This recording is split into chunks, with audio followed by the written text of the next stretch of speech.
We are live. We are live. I need to put this up a little higher. We are live. Oh yeah, we are live. I think I've done the We Are Live song enough for anyone to get the message. But yeah, hi guys, this is Tasso here, and today we are playing Penthos, a game that I would say I would play last month, but I took a break. I took a break last month, so it didn't happen. So I am here now playing this. Anyway, so yeah, so Penthos is a game that some of my friends online have been involved in on the voice acting side. So really cool to see, my friends in cool things, and I just want to support them. So this is how this is the best way I can do it, I guess. Yeah. So I don't know much about this game. I just know it's sort of a creepy kinetic novel. I mean, it's a kinetic visual novel with like horror, creepy elements inside, and so we'll see about that. But yeah, other than that, it's really cool title screen. I saw a bit of the art. It's really cool, but I don't know what to expect from this. So let's just get right into it. Actually, what are extras? I want to know. Oh, okay.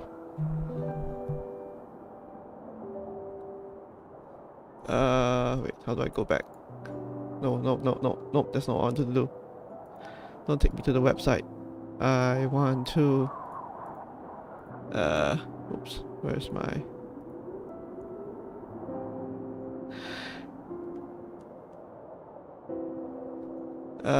How? Oh, there we go. Main menu. I think. Yeah, there we go. Yeah. That's about everything. Okay, let's just. Let's move forward the text speed a little, I guess. Return. Okay, let's just start. In the light, I had worked so long to fill the vacancy. Now in darkness, I begin to lose myself. Began to lose myself. Unknown.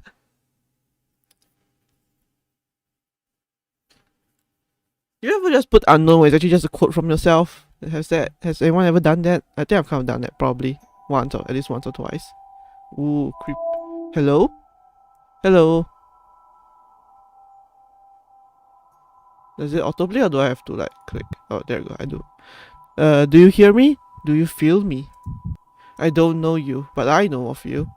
Does it crawl down your spine? Does it keep you up at night? That void, that infinite blackness within you. It's alright, I understand. That what breaks you drives you into my arms. We are kinfolk, you and I. That which pains the soul can satisfy the mind. It's alright, let yourself sink, throw down your guard. I have something to offer you. My gift. That which heals, which soothes. And all I ask in return is for you to hear. To hear my name. John Cena! I'm not going to make that joke. Are you ready? Do I click the Are you ready? Penthos. Yeah, let's do this. I need to charge my phone. Give me a sec.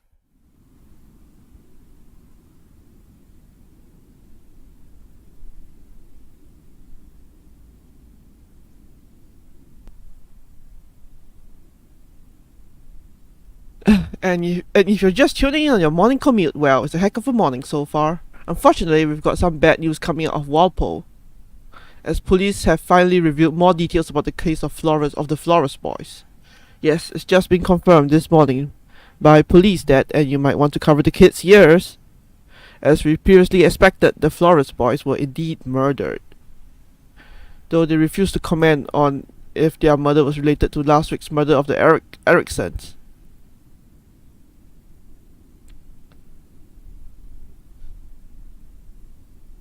Residents have voiced their concern that the Flores and Erickson murders combined with last month's murder of the Geoff family could suggest a serial killer is on the loose. For those who forget, the Flores boys were found dead in their home just 3 days ago. Police now say the cause of death for both boys were several stab wounds to the abdomen, and that they were found by their mother, Vera Flores. Phew, what the hell is going up there in Walpole? Not a clue, but this is certainly some scary stuff. So, to all our mountain town friends, stay safe. Roger that. If you see the boys' mother, Vera, was it? If you see Mrs. Flores, show her a little kindness. Because as we all know, grief can be hell.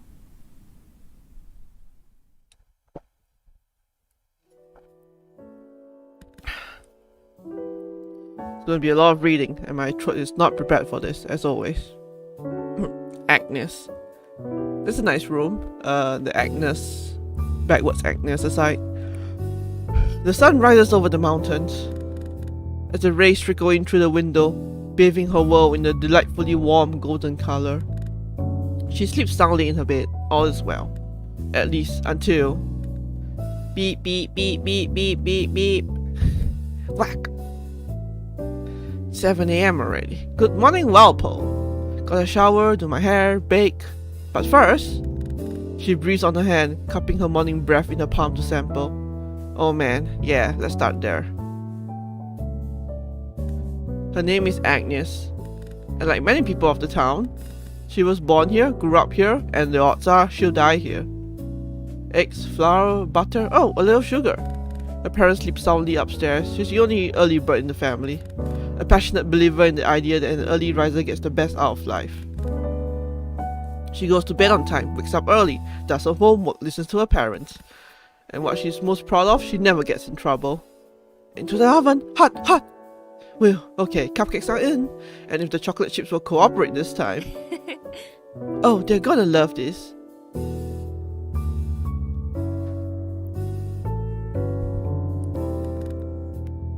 Walpole, hidden away in the mountains of Colorado, built on the backs of generations enduring through the ages, where no one ever leaves, because no one ever tries. She walked to her high school just as she once walked to her middle school, just as her mother once walked with her to elementary. In a town this size, everything you need is just a few blocks away. And such a small town naturally prides itself on its only high school, Medview High. Just about every student here is a child of an alumni, an enduring cycle. Agnes herself remembers the stories her father would tell of playing for the school football team. Grow crustaceans! Are they crusty? And as usual, she arrives about 15 minutes early. Not another soul in sight. Huh, I knew I'll be early, but not this early. Agnes? Agnes? From the end of the hallway, a familiar figure approaches. She can recognize him from a mile away. No one else is that pale or wears their pants that high. Of all her friends, of course Brian would be the only other early bird. They're both of the same mind when it comes to their drive to perform well in school. Though she sometimes questions why exactly. Brian's a good guy, but quite paranoid with certain beliefs. The kind that gets him kicked out of history class because he insists on bringing up the grassy knoll. Yes, life's mysteries intrigue Brian to no end. For better or for worse. Burn. There we go. I need my microphone to cooperate with me. Burn, what are you doing here? Why are you doing here so early? I could ask you the same. I had to analyze the sample I found in the woods. I was quite certain it seemed to be from some kind of extraterrestrial source. And? Dead rat. Gross. Yeah, I know. What's that? Hey, what's that I smell? Cupcakes, baked fresh this morning. You want one? Sure. Sure. Slightly perplexed by the random kindness, Byrne takes a cupcake from Agnes's plastic container. Though a bit burned on top, the chocolate chips decorate the rim nicely. Byrne's apprehension fades as he takes a bite and lets it melt in his mouth. This is really good, and the chocolate's actually edible this time. Thanks, I think. Why bake again though?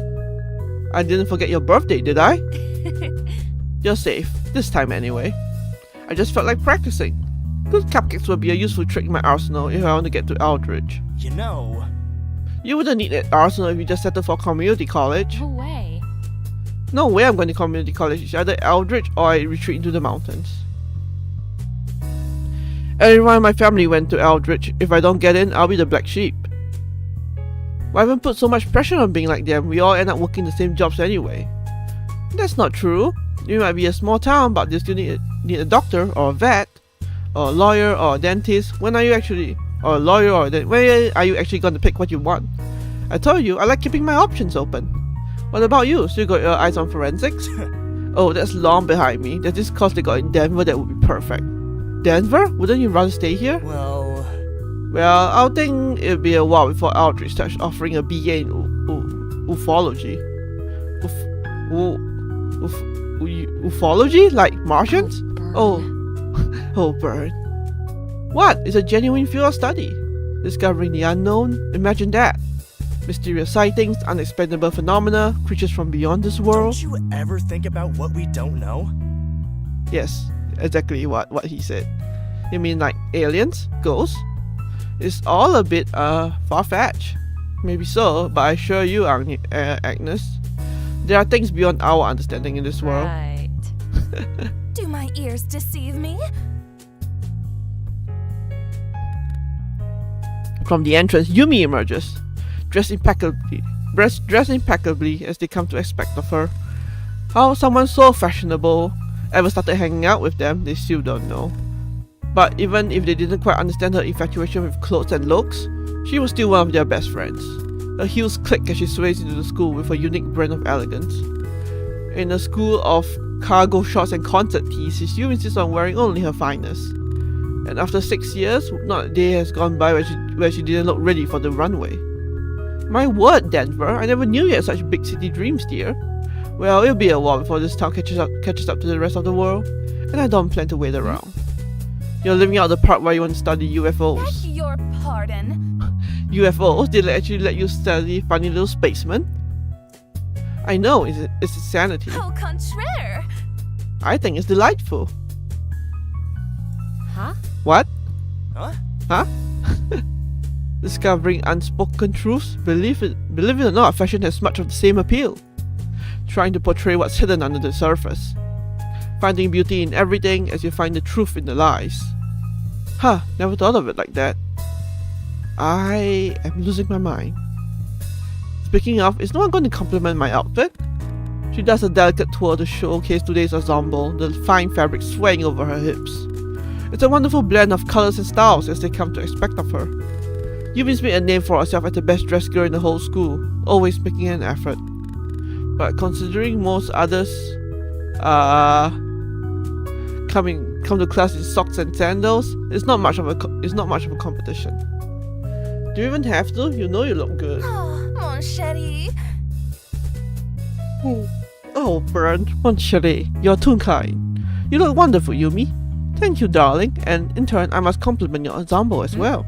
My hoodie? Yes, I have such a love for that style of streetwear, subtle yet expressive. Well, thank you. Hey, do you want a cupcake? Cupcakes again? You really are too sweet. I'll have to pass though, dear. I'm trying something of a new diet. After all, summer's coming soon. It's October. Well, it sticks up on you. When it comes to fashion, preparation is key. Hey, butt muncher spotted. From the entrance, Axel skips into the school with a playful whistle. Are you wearing a Kojima shirt? Considering Axel's attitude towards school in general, they're probably savoring their last free moments. And no wonder they show up so close to the bell. When it comes to school, Axel couldn't care less. After a turbulent high school period of warnings and suspensions, the only real appeal left to attending senior year is hanging out with friends. That and smoking pot on the school roof. If you ask them about their plans for the future, Axel will always give the same answer. There's always someone out there in need of tents, and I got two perfectly fine ones right here. Hard to argue with that. Axel, huh? Axel? Axel? Axel? Axel, not used to seeing you this early.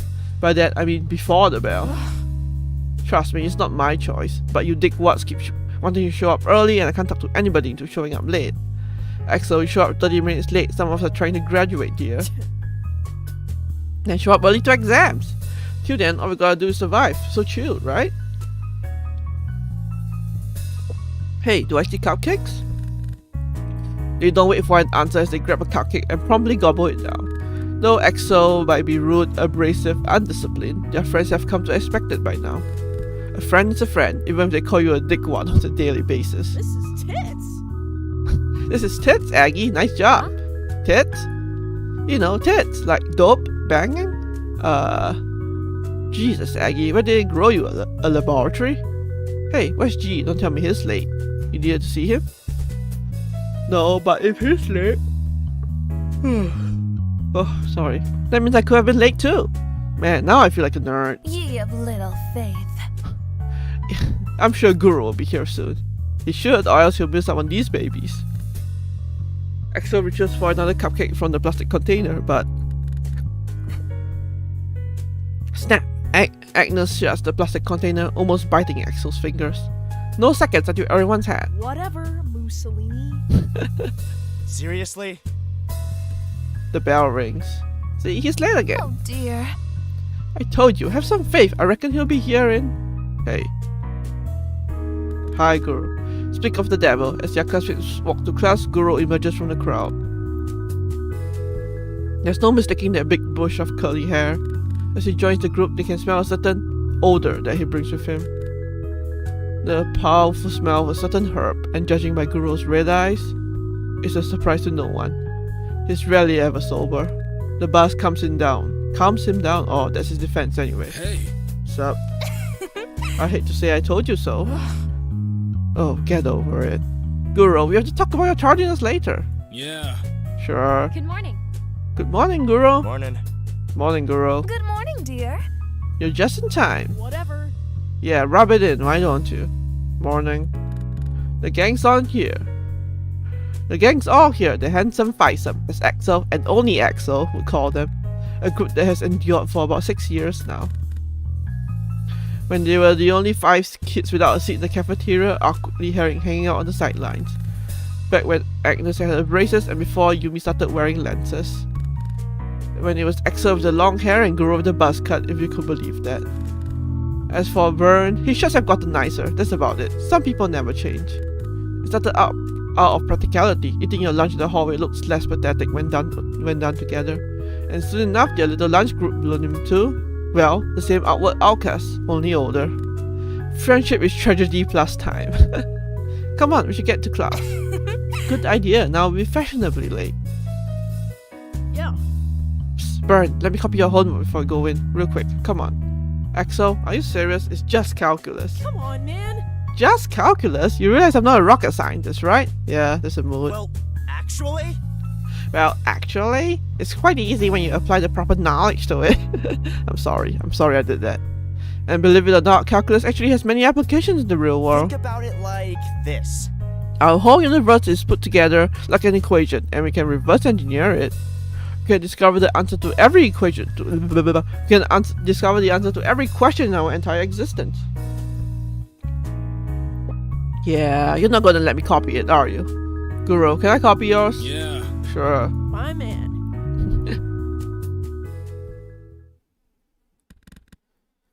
There's only about a few months left of their senior year. After that, freedom awaits.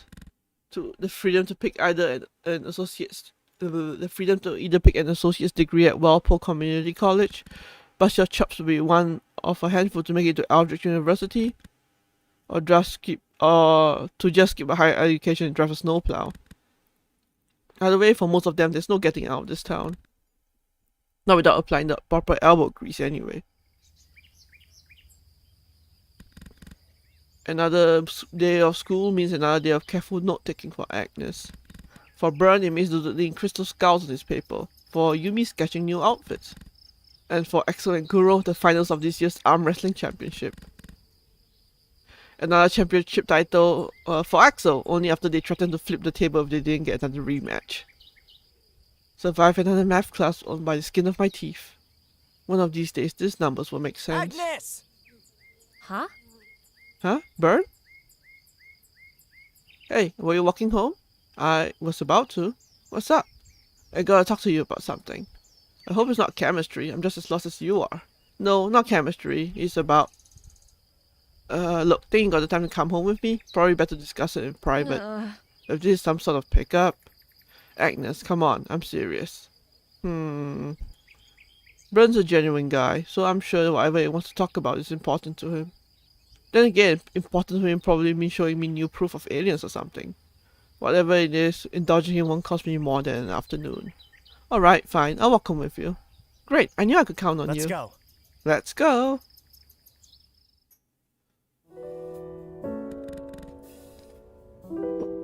Brent's home is a few blocks away from school.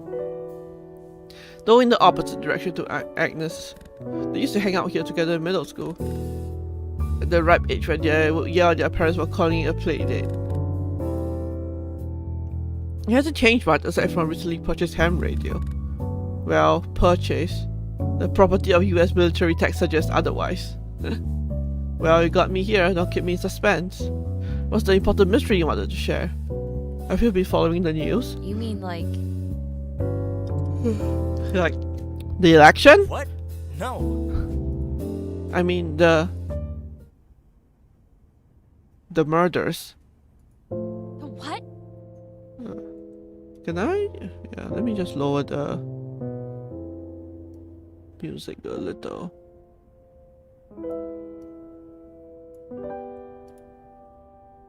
The what? You haven't heard? No, Wait, I think I remember it from my dad's paper. You mean Mrs. Flores? Her sons, yes. But not just her, it was the Erickson family the week before, and before them the Joffs. Murdered, all of them. So that means a serial killer. Right here in Walpole. A serial killer? Her face goes pale, her hands become cold, she's stiff as the board. She never really connected the dots before. Something like this, such an awful thing in their town. Immediately images of killers from horror movies flashed through her head. The mere thought of it sends a shiver down her spine. Bern, why are you telling me this? Because the police isn't going to do anything. They'll check out the scene, but when they don't find anything, they just shrug and leave it be. All the cops we have here are just flunkies and dropouts.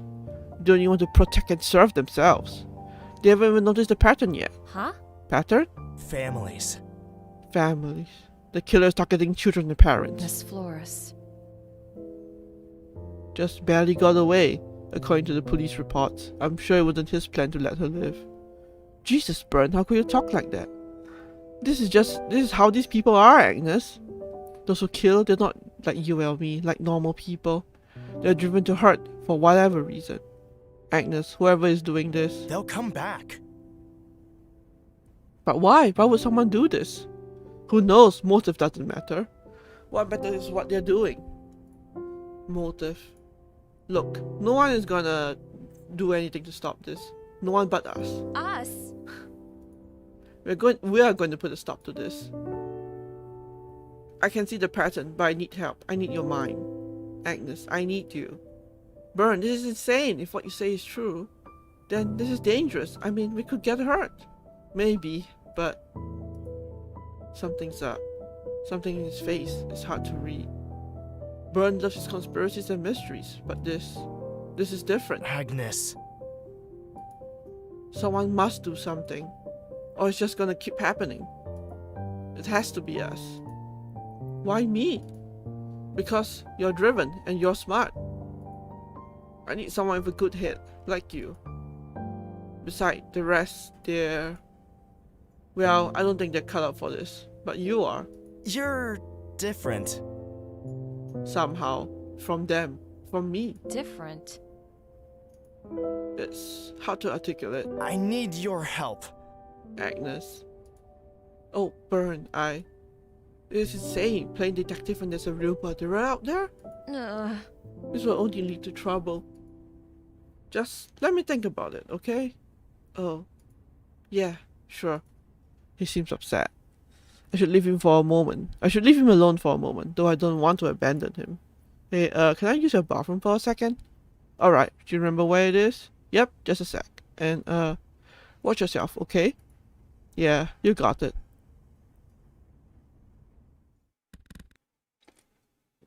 He steps out of the room, leaving Bern to his lonesome. Finally allowing her some time to process everything she just heard. Her mind races and her heart beats out of her chest. A serial killer, right here in their small town. He had never... She had never been through something like this before. Then, to be fair, a lot of people probably haven't been through anything like that before, Agnes, so I don't blame you. In her lifetime, the biggest crime she ever experienced was her dad's fender bender a few years back. And she knew about Byrne's penchant for mysteries, but this... As she returned from the bathroom, something catches her eye. A picture hanging in the hallway. Who's this? A photo of Byrne and someone I don't recognize. They look happy together. He never told me he had a sister. But there's no other bedroom in this house either. This girl, is she? Agnes had only met Byrne in middle school. He never told much about his youth. No notion that he has a sister is possible, but it begs the question. Why would he never tell about her? This is odd. I'll have to ask Byrne about it.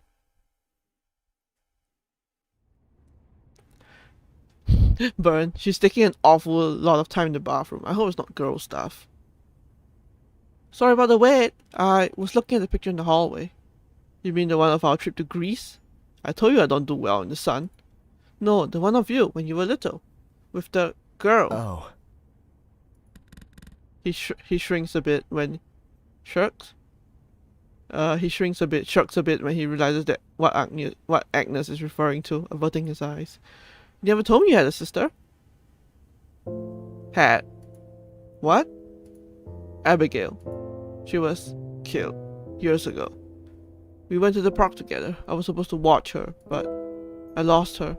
And they found her a week later. Oh. Oh my god, Byrne. As Byrne trembles, Agnes simply stands, watching uncomfortably. While she recognized that Byrne was in pain, she just didn't know what to do.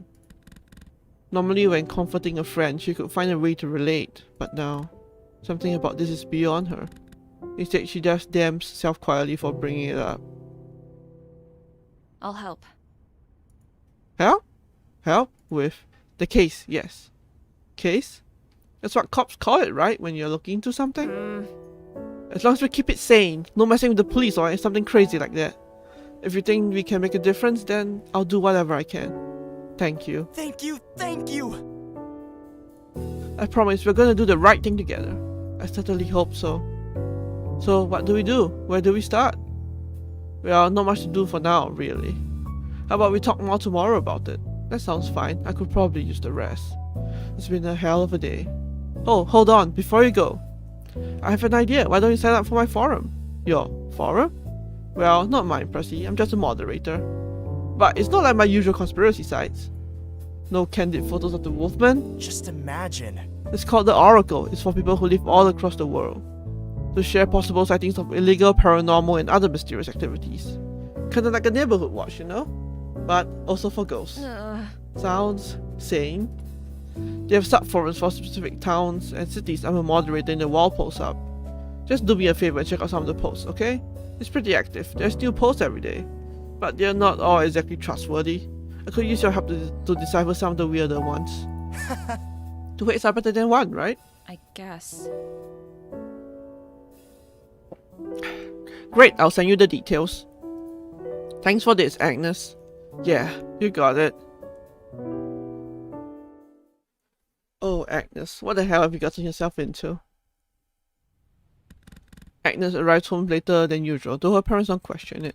She throws her bag down and dives onto her bed. What a day. Serial killers and conspiracy forums. Not how I was expecting this day to unfold. Well, if it helps Byrne, I'll just have to suck it up. As scary as this all sounds, what are the chances that he'll actually manage to track down a serial killer? The cops will handle it. Probably. Until then. Let's check out Byrne's forum before I go to bed. Let's have a look. Welcome to the Oracle! At the end of each day, news stories from people around town will be posted here. Some of them will shed light on what's going on in Walpole, but most of them are just plain stupid. When you are ready to proceed to the next day, press the button on the top right. Just this morning, in my sleep, a voice, an ethereal voice. I tried telling this story to my family, but my nephew suggested I should tell it here. Said you all need someone like me. What did he say, dude?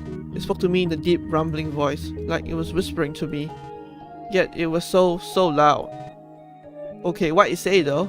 Please, smoke that chronic. There's no rush. The voice was deep, unclear at first, but as it continued to speak, suddenly it was so light, crisp. The voice was hers. Hers? My girlfriend, Samara.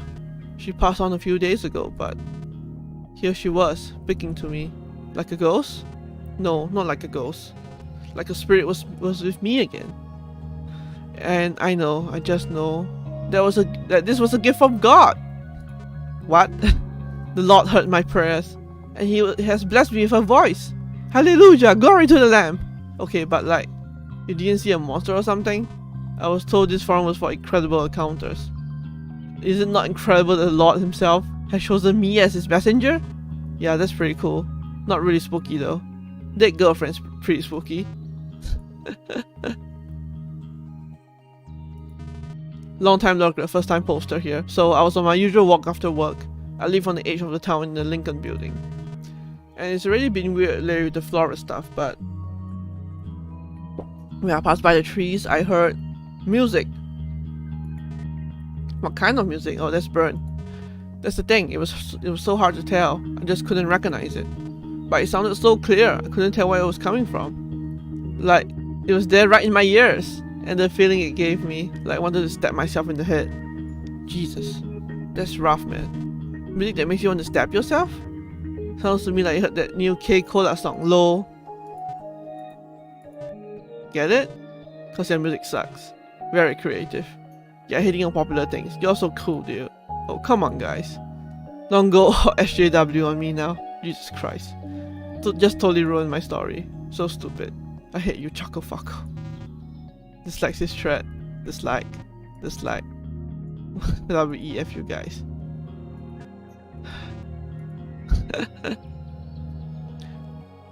Actually saw this ghost. Not clickbait! I was walking home after going to gym and I took a shortcut and I saw in the trees a man in the distance. You saw a man? No kidding. Not just any man. He was standing there. Menacingly? Yes! Yes! You don't have to yell, turn caps lock off. Let me express myself. Anyway, I swear it was real. Can we get a mod to close this thread? Wait, I think I know what he's talking about. You know of men too? Are the Mensa meetings fun? I mean, I saw it too. I'm a plumber, was working on the job on Emeryport Street. Was looking out the window and I saw a figure looking on the trees. Same as OP. You sure it wasn't, another tree? Told you it was real! It was totally freaky, right? Dude, it spooked me out so bad, lol. Yeah, it was so weird. Especially that suit he was wearing. Huh? I must have seen it on a different day. I saw him wearing a blue t-shirt. Who knew that ghosts had a wardrobe? Yeah, and hair, lol. Hair? Thought he was bald. Like, really bald. Didn't even have eyebrows. Or eyes, for that matter. Yes, he did. He had those milky white eyes. Seriously, dude, see much, lol? Neither of you two are gonna get this, huh? You didn't see the same ghost. You both just saw a regular person. I promise you he was not regular. His face was completely blank. Alright, faker, I see how it is. I will prove I saw a ghost. You'll see. You just saw a dude in a blue t-shirt. I saw an actual ghost. I will prove it. I look forward to the Nobel results. I have the most incredible story. The last couple nights when I go to sleep, I swear I saw something in my room. OMG, that's scary. What do you see? Two figures, horrifying creatures. It differs night to night. One of them, tall, hairy, like a behemoth, imposing figure. The other, some kind of awkward imp. Small, oddly proportioned, best way to put it. And they switch off different nights. It's like they delight in frightening me. That's so evil. I know, it really bugs me. I mean, I don't mean to rat them out, but they're just toying with me. I know it. I understand it is difficult. Thank you for sharing. Oh, I know, it's very brave of me. But posting here really does cheer me up. Alright, enough. No troll posts allowed on here. Troll posts? I'm just sharing my story, good sir. Two creatures in your room? Trying to scare you? One big, one small? Sound familiar to anyone? Wait, you're right. That happened to me too. It didn't happen to anyone. Yeah, driving the plot of Beastly Business. You know, that animated kiddie movie? Well, truth can be stranger than fiction. And by the way, kiddie movie? Broaden your horizons. Consider this your first warning. And before I close this thread, let me just say, the prequel is better. Oh, I know you're insane. Now I know you're insane.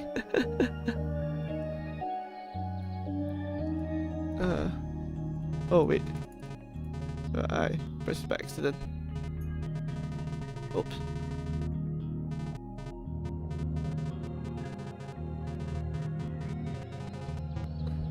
Oops, didn't mean to. Let me just move my mouse to a place where I can't click it by accident.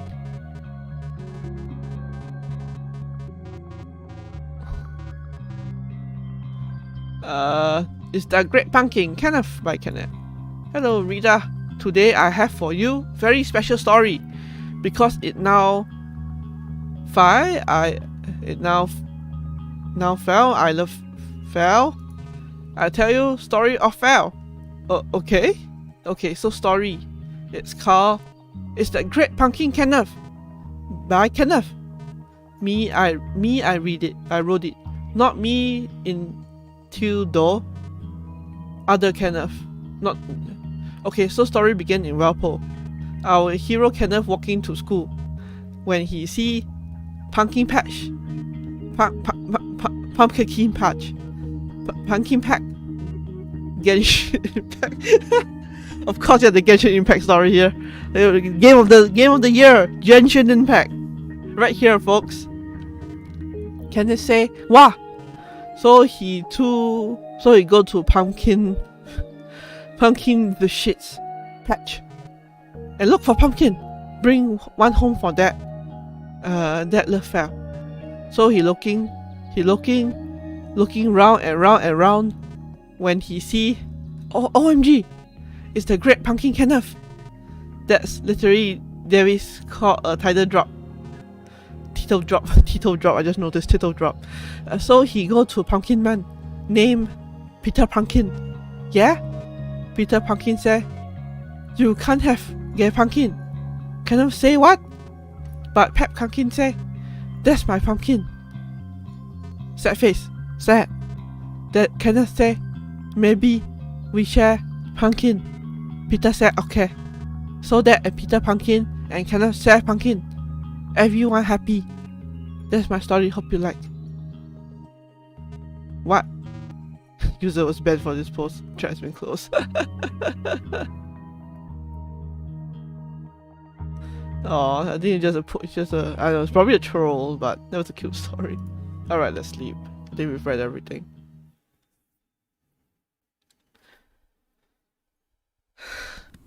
A new day in Walpole. Though a usually comfortable sleeper, Agnes found it difficult to rest easy after yesterday's talk. It's hard enough to go to bed knowing there's an active serial killer in your town.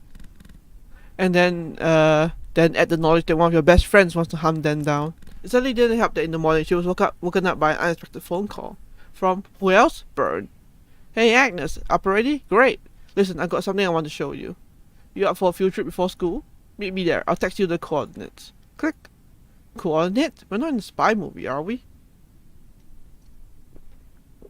I knew he was enthusiastic about this vigilante stuff, but we are already going on field trips? Don't get me killed. Alright, Byrne, just don't get me killed. Ping! A text from Byrne with the location attached. It's a few blocks away from here, thankfully close to school. Huh, where is this? I've never been here before. I guess we'll find out. Ooh. After getting dressed, Agnes makes her way to Byrne, following the directions carefully. As she approaches the marker on the phone, she looks up and finally realizes what Byrne wanted to show her. Graveyard? That is the look, Agnes. Has this always been here? I don't remember this place. Oh no, we're not going to dig someone up, are we? Agnes, you came. I did. Now I'm just questioning why we're here. For investigation, duh! Right, of course. And now we're gonna do what exactly? I want to show you something. I figured you should see what we're doing this for. Or rather, who? Who? Are you talking about his sister, Abigail? Right, okay, well, let's not waste any time, I guess. Let's go. That's the spirit. Follow me.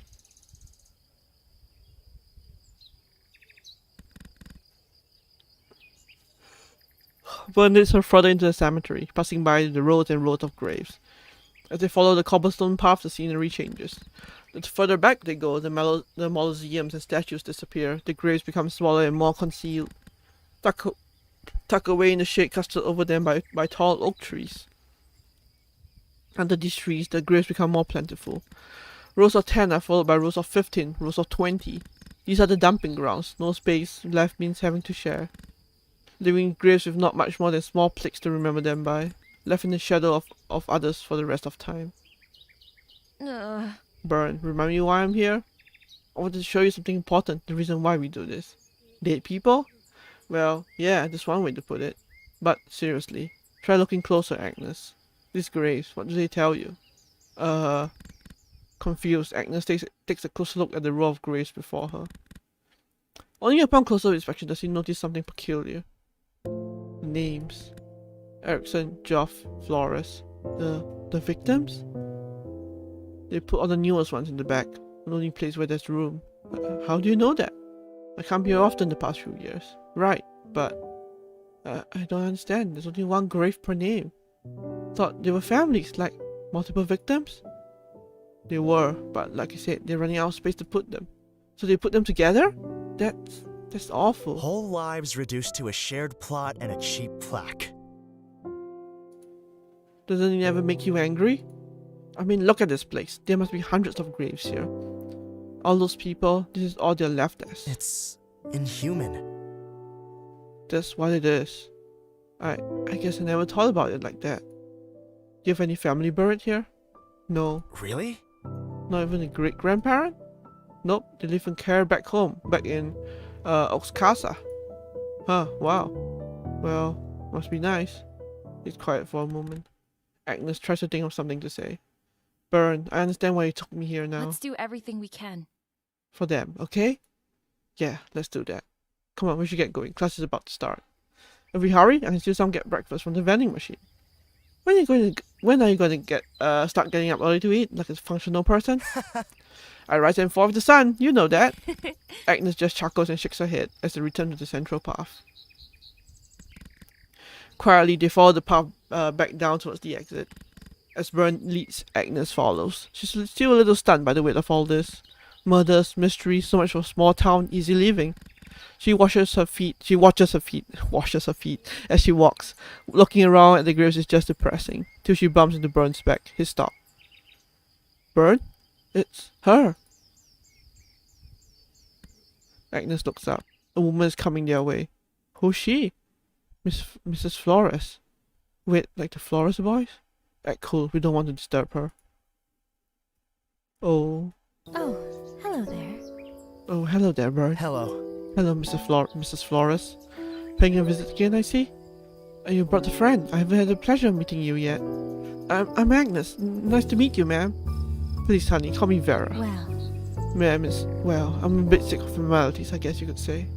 I could only imagine. I mean, Vera. I'm so sorry about what happened to your boys. Her eyes flicker, the corners of her mouth tighten. Just had to bring it up. Nice one, Agnes. Well, that's very sweet of you to say, thank you. But you know what they say? no one ever truly leaves this life. How do you mean? Well, you know, some things when they feel strongly, they persist. When you lose someone, they stick around one way or another. So loss is difficult, but not if you remember that whoever you lost, they're still here with us. Wouldn't you agree? I guess so. Still, though, I can't imagine how hard this must be. Well, yes. Yes, it is. But that's why I come here, to talk to my boys. It's like I said, no one truly leaves. Right. Why, just last night I was talking to Huh? them. Talking to them? What do you mean? In a dream.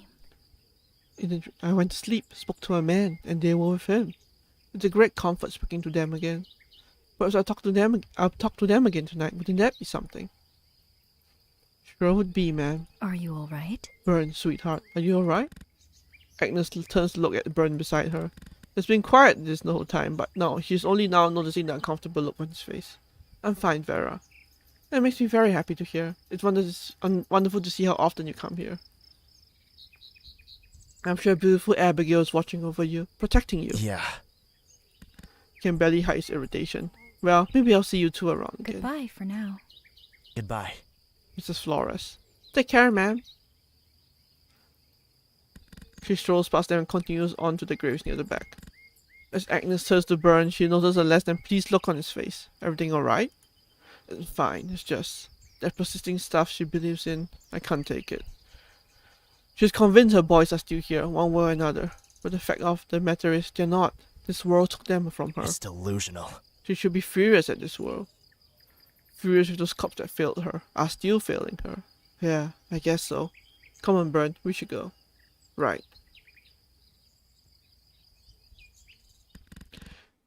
As they walk back towards the front, the long rows of graves slowly transition into tall, elaborate mausoleums engraved with detailed writing and artwork. The cobblestone path ends at the heel of the tallest mausoleum of all, the size of a shed. As Burn walks on, Agnes stops to admire it. Hey, Burn, check this out. Huh?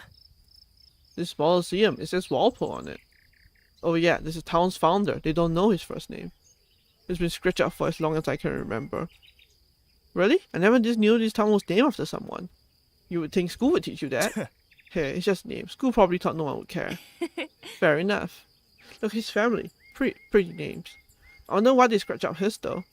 Who knows? Probably Vandal kids. You've really never been here before, huh? Look at this date of death. October 31st. That's next Saturday. Huh, died on Halloween. Or perhaps his death started Halloween. Maybe it was a vampire.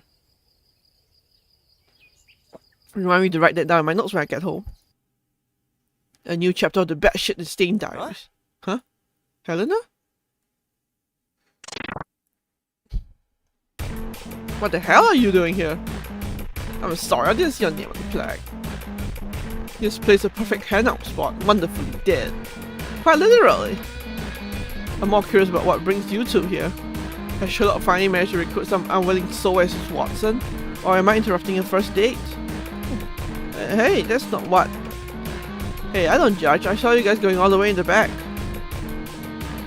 Alright, that's enough. We're just here visiting, that's all. right. Well, don't let me keep you. After all, you should probably be at school right now. So should you. Hey, when you need me, I'll be there. Till then. Check your watch lately? My watch? Oh crap, we're late. Seriously? Come on, Act, let's go. Always a pleasure, you kids. See you on your forum. Dumbass.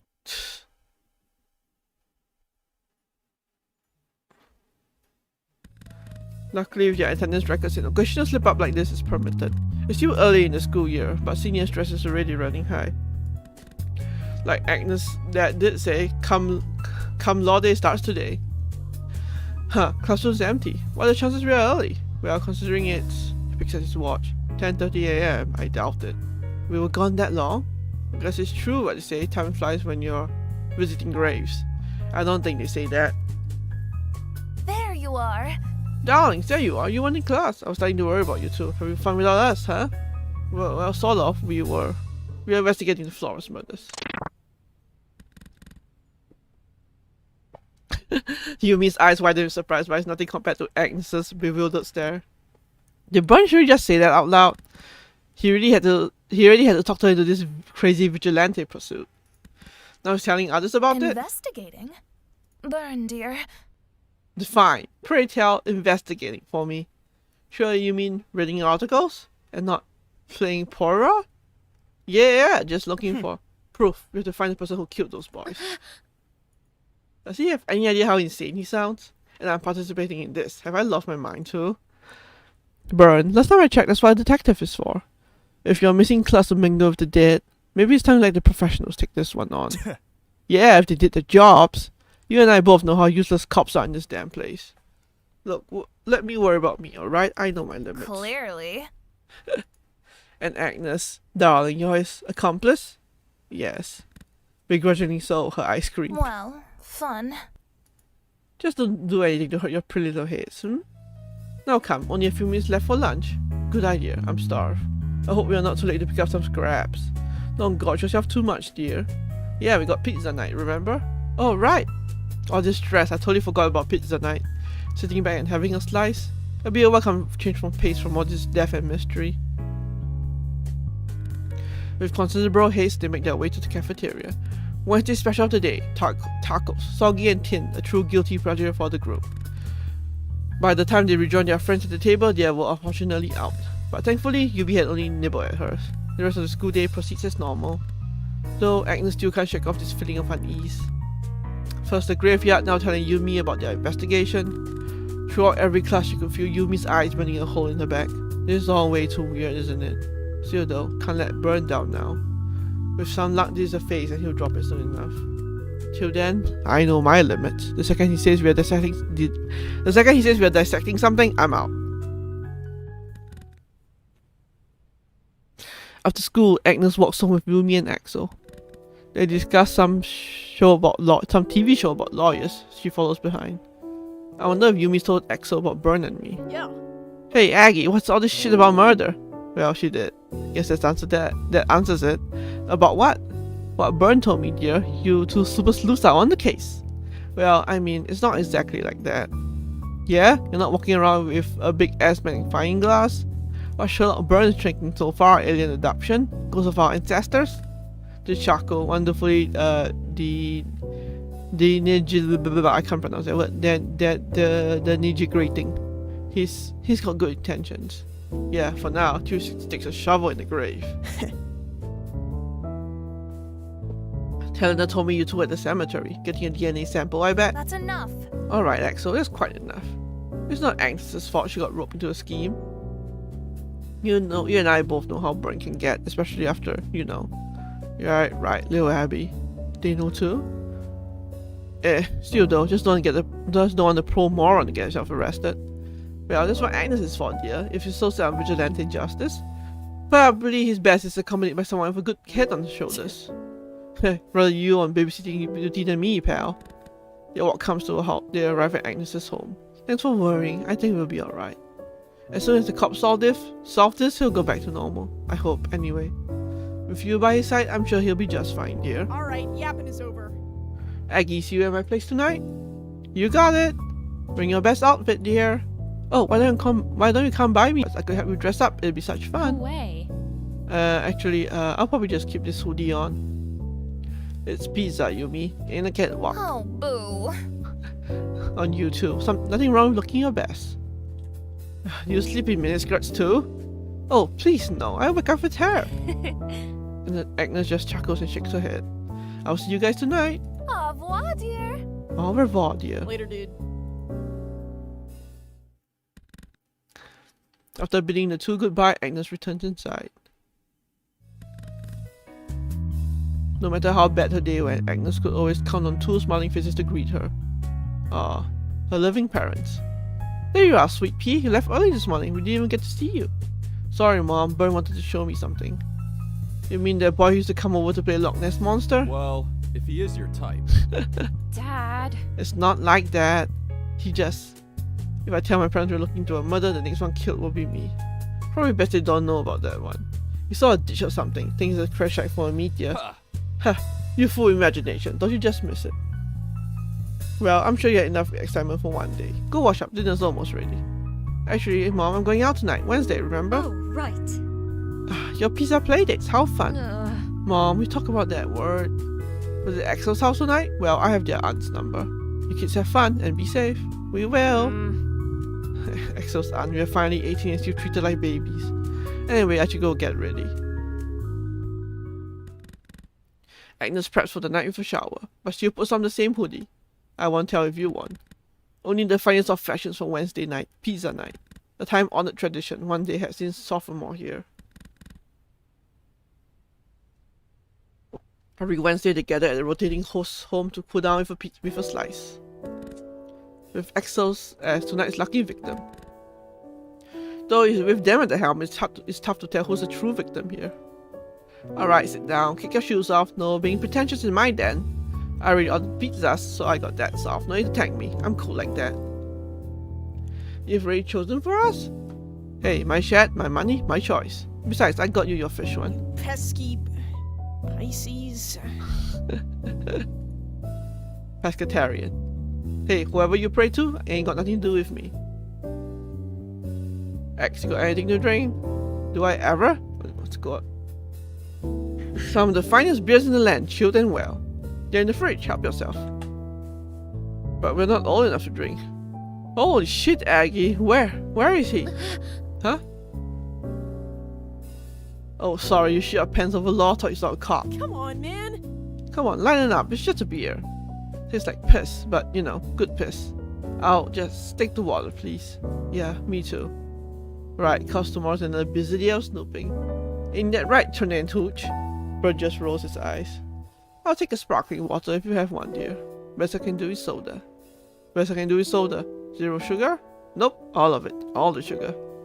I'll also have a water, please. Alright, join the baby club. Guru, beer? Yeah. Sure. My man. Unfortunately, as much as Axel wished it wouldn't be so, their pizzas delivered in less than 30 minutes. Like vultures, they descend on your meal with furious hunger.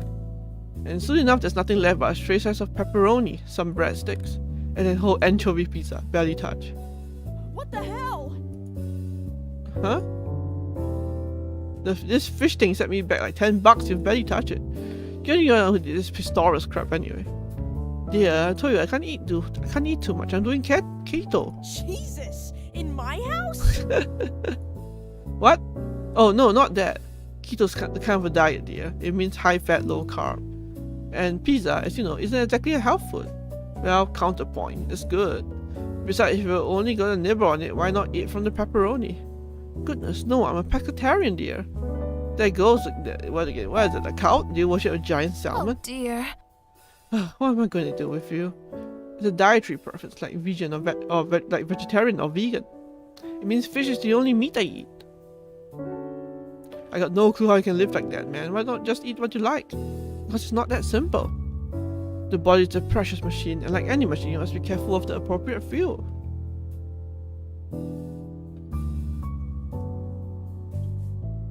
If I want to stay in shape, it takes more than just jogging. Well, then another question. Why does it matter if you're in shape? You'll still be the same you if you ate chocolate, you know. You're very kind, dear, but this is just how I prefer myself. When I put on weight, I just feel so... well, it's hard to explain. Besides, there's plenty of ways to prepare delicious fish. Right, like fish sticks and, But you see, you're taking care of the diet as well, dear. On the other side of the room. Agnes sits next down to Guru, just as he wipes pizza grease off his mouth with his sleeves. She watches him knock back a swig of his beer. Is this stuff actually any good? Wanna try? No, I think I'll wait till I'm old enough. So it's alright, kinda flat. And I'll drink soda instead. Like being drunk, it's fun. Why? You know, get loose. Same reason to smoke. Yeah, I guess. I prefer being sober, knowing what's real, you know. One way to put it. Yeah. She fiddles with her thumbs, not sure what to say. Alcohol makes her uncomfortable. Hey, wanna see a trick? Yeah, sure. Check it. He grabs a new beer bottle and puts it into his mouth. With his upper jaw clamp onto the bottle, he managed to pop off the cap with his teeth. Oh! Oh, doesn't that hurt? Don't feel nothing. Oh, cool, do it again. On the other side of the room, again. Psst, detective. That's me, I guess. Give me the update. Heard anything good lately? I thought I was Turner? Well, it's supposed to be Hooch, Come but on, man. I was just busting your balls. You got something good for me, I just know it. Well, remember that mysterious broadcast that happened in London a week back? But please don't bring up British when I'm trying to eat. Oh, how about the secret society on the Denver airport? Any word? Oh, nothing. Just Nothing big. They just discovered the involvement of a guy called... John F. Kennedy. You gotta be shitting me. Tell me more. Tell me more. He likes the shit posting. How do you achieve that wonderful volume in your hair, dear? Sweat. Oh, well, your curls are impeccable. Though I have to say, you're looking a bit gaunt lately. Gaunt, skinny, and a bit pale. Right. Though of course the look suits you. You're a man of many fashions, truly. Think so? Clearly, not just any man can wear the simple tee. And pale, well, it's a hard look to pull off, but you do, dear. Thanks. He stands himself up to get another beer. What's that about pale? Oh? Oh, just telling Guru is a hard look to pull off. You think? I mean, I'm pretty pale. Yes, certainly. What's that look mean? Nothing. But I can't help but feel like, well, a wardrobe change would help for one. Do you want a turtleneck? Oh, and some tighter trousers wouldn't hurt. The short sleeve shirts, we can make them work. So you stop getting the models with the button-down collars. You're not at work, dear. Right. Where do you shop your wardrobe? Bargain City? Bargain City? Oh my god, her face. She repeats the name of all the disgust of a priest uttering the name of a demon. Well, let's start there. As Agnes wished, spending time with friends was a welcome change of pace, but it's been a long night of eating, talking, and for some, drinking. Lots of drinking. I love you guys. You guys? We know, there's a time you told us, in a row. Of course, we love you too, dear. Though it's probably best that this is your last drink. I'm fine. I can hold my liquor. And why me? Look at Guru. Hey. Wasted. Completely wasted. Yes, we'll get him home too. Bern, how about you walk Guru and Agnes out? I'll help Axel to bed. I don't need anyone to help. Alright, this one time. Don't wake my aunt, she'll fucking kill me. We'll clean up the bottles, don't worry about it. Class act, you are. Class act.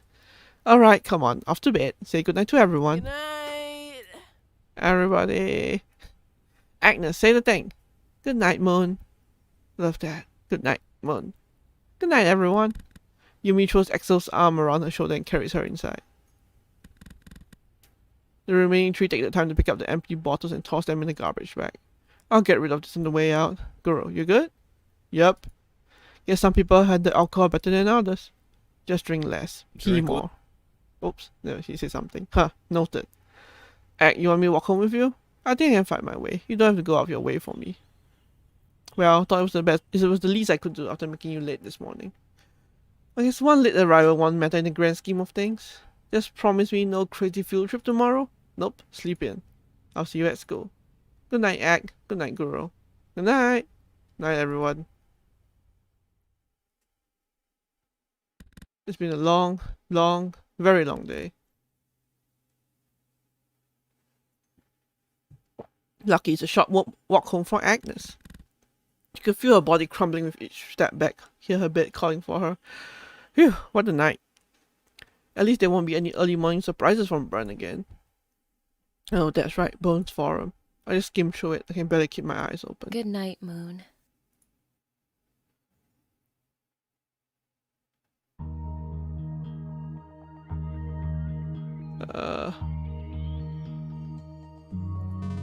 Sorry about caps lock title. I do have a real story though. So like a month ago, a girl at school died. Just kinda regular girl, not really popular. Think a few people hated her, maybe everybody. But like, her dying was sad, right? But, like a few days ago, she came back. What? Dude, how is that possible? Are you sure she was dead? Deader than dead. They found her chopped up into pieces, scattered around town. Alright, that sounds dead to me. Low like a TV show. What? Nothing, sorry. Can I tell the story or what? Yeah, you're telling it pretty good. No, I mean, can I continue? What's up with you, man? Sorry, I'm just out of it. Are you still on Benadryl? Yeah, why? That stuff's not good for you. I just use it to sleep. Yeah, right. Come on, man. How often are you taking it? You know it's only for once a night, right? Oh, no, I didn't know that. Dude, that stuff could kill you. Yeah, sure. Okay. Dude, what's up with the attitude today? Sorry, things aren't going well with Andrew. What's wrong with Andrew? Are you going to break up with him? Hell no, dude, it's the best thing in my life. I just worry, like, I don't know, man, sometimes I forget to answer a text, or I cancel a date just because I'm tired. But he's so nice and so sweet. I don't want to let him down. But I just don't know how to be a good boyfriend. IDK, man, what if I'm not good enough? Come on, Tony Gunk 11, don't talk like that. From the sound of it, you clearly care about him. I mean, if you want my opinion. It sounds like you're holding yourself back. How do you mean? I mean, not answering texts, calling off dates, withholding your energy from him. Because a part of you is still scared of getting hurt. Huh, you might be right. I mean, you're always gonna be scared of commitment. It's hard to love someone, but we forget it's also hard to be loved. I think you're too strong to be afraid. You're a good guy with a good heart. Yeah, stop pulling yourself down, dude. We care about you. It's hard to see you like this. Guys, thank you. I really needed this. Love you, Tony. Yeah, we love you, brother. Guys, this is touching, but what about the story you were telling? About the girl at your school? Okay, no, not this shit again. So I was walking home, man. Hey, what the fuck, do you mind? Let me start my own post, man. I know exactly what this is gonna be. I already had 2 guys fighting about this yesterday. You saw a guy in the distance and he spoke to you. Come up with new material. We are gatekeeping the forum now? What the fuck do you mean material? Want me to see a clown in the sewer instead? Would make for a more interesting story. Just saying. Hey, I'm trying to share my experiences here. What are you being a dick for? Okay, fine, let's hear it. What's new? Seriously, tell it. Okay, fine. Bitch. So I was walking home. Wow. F off. Walking home and I saw a man at the end of the street.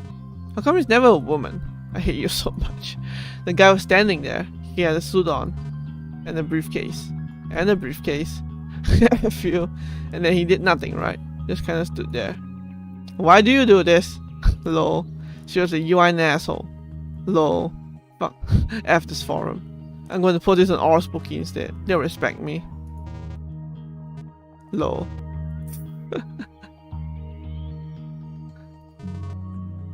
May God bless all you all on this fine day. I tossed and turned last night, thinking of you poor lost souls, seeking to find salvation in empty promises. I wonder what these mysteries hold for you. What pain inspires this facade? More know that when you are lost, you do not have to wander alone. The Lord's with you, always. He is your shepherd. His light shines on you. You feel empty because you look away. Try to hide your face from his view. But it's alright. He sees all. All pain, equally. He told me so. Man, what are you on about now? I shall warn you not to take his name in vain. The Lord spoke to me again. I am his chosen vessel for spreading the good word. Of course, that depends on whether you're ready to hear it. We have a rule against propaganda. Propaganda? You disavow God's word as propaganda? Worthless heathen. I disavow your words as propaganda. Anyone can claim to be God's messenger. Yeah, let's see some paperwork. LOL. You will see. I have seen the kingdom. A realm beyond our own, where the machinations of our world reveal themselves. I will no longer confuse the strings that lead for the hands that pull. You will all see it my way. Soon enough. Okay, yeah, okay, whatever. Weirdo. Well, not much more to tell than the title. Lol. OMG, that's so scary. What happened? Went to garage sale, saw a tape, bought it, went home, played it. So an old episode of the Sanfords, you know, the cartoon. Oh yeah, I know that. So funny you bought that tape. I'm actually like a huge Sanfords geek, haha. Cool. Anyway, put it on. Plot of the episode was about the sun. Yeah, I love Orson. Love his funny catchphrase. So you like the Sanfords too? Yeah. Anyway, my story. So in the plot, I kinda forgot. Was kinda drunk when I watched it. Anyway, the gist of it. Orson kills himself, and then he's like a corpse or something. Freaky. OMG, that's so scary! You're so brave to share it with us. Are you still going to the gym? Yeah. Why? Oh, nothing. Just, you know, last time I saw you, you look really buff. Really good. Thanks. Hey, you know, I could come over to check out the tape, I mean. And we could watch it together at your place. You can have the tape if you want. Too freaky to keep. Oh, cool. But I mean, like, it'd be cool to watch it together, right? Or something else, like a movie? At your place? Or mine? Yeah, I guess. Can I bring my girlfriend?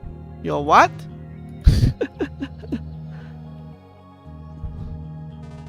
Just got the scariest email. I don't know who sent it, but it's from the girl named Andy Cow. And it's some story about how, like, she was bullied at school by this pack of popular girls. But one day things went south, and they pushed her into the sewer. When the cops found her in the sewer, her neck was broken, and her face torn off. Like, seriously, how creepy is that? And now I gotta forward it. Or else she'll kill my family. Like, what the fuck? What? OMG, that's so messed up, girl. You got that email too. Me too! For real, I was reading it like, chill anyways. Like, it's a torn off face for me. Stop, you play too much. Typical female behavior. receiving email chains from dead girls when you should be receiving emails about the stock market, world politics, or our corrupt government using weird pheromones to hypnotize us. Nani? I am looking away. What are you talking about, Lamau? Modern day females are too preoccupied with internet. They have lost their way. When you should be reproducing with a, oh my god, with a male suitor. As for me, well, I live a life. What do you live a life of? The gentleman moneymaker? Wealth, luxury, masculinity. My days are filled with making deals, enjoying the finest wines, and copulating with females. Okay, you? Well, it seems obvious to me that you are a female, and yet, paradoxically, you seem to be ignoring your purpose. Oh my gosh. Burn you, which is giving birth, cooking, cleaning, and letting me pick at those fantastic naturals. Oh my gosh. If you catch my meaning, that was a flirt. It is a man's purpose to acquire females and make big money, preferably in the stock market, because stocks are confusing, which means they're cool. In fact, I could take this very conversation and capture it in an NFT. Okay, and sell it for millions. Don't know what an NFT is? You wouldn't, because you're a woman. This is my life's purpose. Fast cars, fast women, fast deals. It's not about being liked. It's not about being respected. It's not even about being respected. It's about money. It's about friendship. It's about getting ahead. While getting hit, oh gosh. It's crazy and it's fucked up. But so is life. Good response. Oh boy, a shizo threat.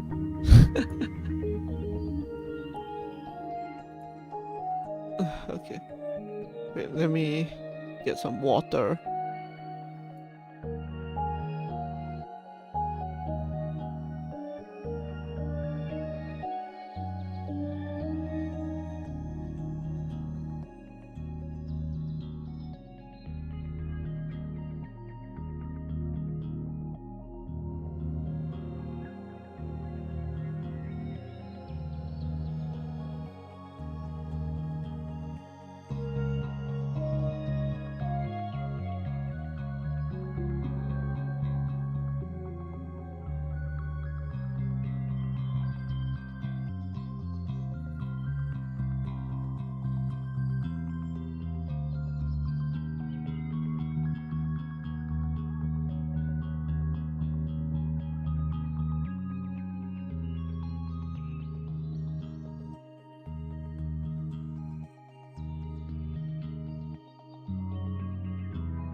Okay, I am back and let's continue.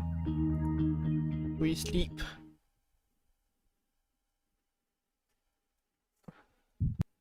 There's nothing left of me under my flesh. This is all I ever was, just as I feared. My morality would run its course, and all that continued was my deterioration. A life spent in mourning. That's all that's been taken from me. Longing for the sound of a voice, the touch of another. All that I've left behind. Those who remain living in my absence. Hello? Do you hear me? You don't, do you? A different one, untouched. How could you possibly understand? Whoa. Whew. Okay, that was a spook. Did you sleep well? Pretty good. I think I had a dream. Yeah, what happened? That's the thing, I don't remember. But I knew I saw things, heard things. I see. Huh, interesting. That reminds me. Captain reminds me of this one story they had in Point Pleasant, 1958, when a whole bunch of seniors started hearing a voice in their head like telepathy. The psychiatrists ruled it as a group delusion, but if you ask me, the evidence makes it clear. Aha! It was the Mothman! Mothman! Recruiting seniors into his army of moth people, abusing their vigor abusing their weaker psycho-telepathic shields. That's like in 85, I tell you. Burn, I don't think it was the Mothman. And my psycho-telepathic shield feels pretty intact. Well, you never know. Can you please focus? Right. I have something to show you. Here, take a look at this. Oh, Huh? what exactly am I looking at? This photo was pointed out to me by someone on the forum. Thought it was good for something. Totally. Finally reaping the rewards. It was taken shortly before the Flores murder. Supposedly by a mother who wanted a picture of her son to send to her wife. Notice anything? Notice something peculiar? Well, obviously, the tail pasty guy. It's probably tall pasty guy. Yes, and what else?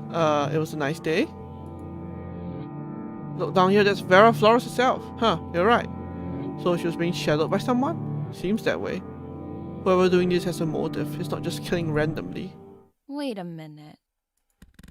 Agnes takes a closer look at the photo. Upon closer inspection, Agnes notices some irregularities in the photo. Oh yeah, she is. Just clipping over the slide despite standing behind it. Never mind the fuzz around her legs. Whoever made this forgot to clean up the background for the original photo. Oh no, it's Photoshop. That man in the back. Something about him is so peculiar. Agnes puts her face up to the screen. Is that? Huh. Well, whoever this is, judging by the floating patches of white around him, he wasn't there before. Agnes had solved the mystery. Burn couldn't. This picture is edited. Ah, the power of Photoshop. Burn, who posted this photo? Let me check. It was posted by an account name 108 NLA.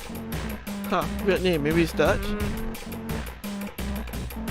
Burn, NLA is Helena backwards. Look at this, down here. She points to the irregularities on the photo. The digital fuzz in the clipping dress.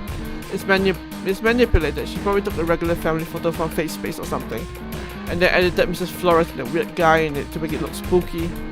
She posted this to mess with you. Oh, you're right. Huh, and I fell for it too. His eyes droop to the floor and he goes quiet. Come on, don't let it get to you. I really thought I had a lead. It's just, there's only so much you can find in the public record. I'm kinda running out of places to look. Well, maybe if there's nowhere left to look, maybe that's where this ends? Yeah, I guess. Agnes watches him fidget nervously, staring at his thumbs, trying to distract himself. I can't bear to see him like this. I knew Helena was on the forum, but this is a low blow, even for her. It's alright, Brad. You'll find a new lead. You really think so? Of course, no one spots a threat like you. Don't let a prank get you down. You know how Helena is. She just want to get a sick kick, that's all. Yeah, you're right. Thanks, Agnes. I promise we're gonna get to the bottom of this, no matter what. Maybe, don't take the forum so seriously. Don't let the rotten apple spoil the bunch. Some of the best minds in town are on that forum. Some guys even post some pretty helpful resources. Illegal resources, but still, helpful. Yeah, right. Come on, we should get to class. Damn, you're right. Look at the time. Let's not be late again.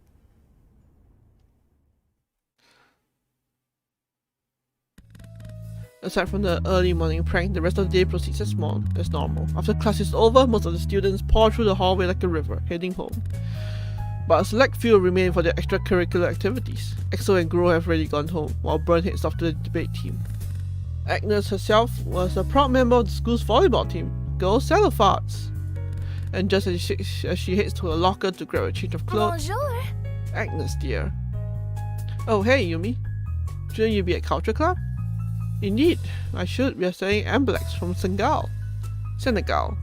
I just want to ask for help for a bit, if that's alright. Yeah, sure. What do you need? Well, surely by now you're familiar with Mrs. Flores. Oh, yeah, we've met. Terrible thing what happened to her, don't you think? A mother without her children is awful. Something I can relate to in a way. Relate to? What does she mean by that? Anyhow, I thought it might be good if you try to do something nice for her. Just to show the community thinks of her and wants to support her. That sounds great. What were you thinking of? A card or a gift? Well, Helena actually suggested something swell. Wait, Helena?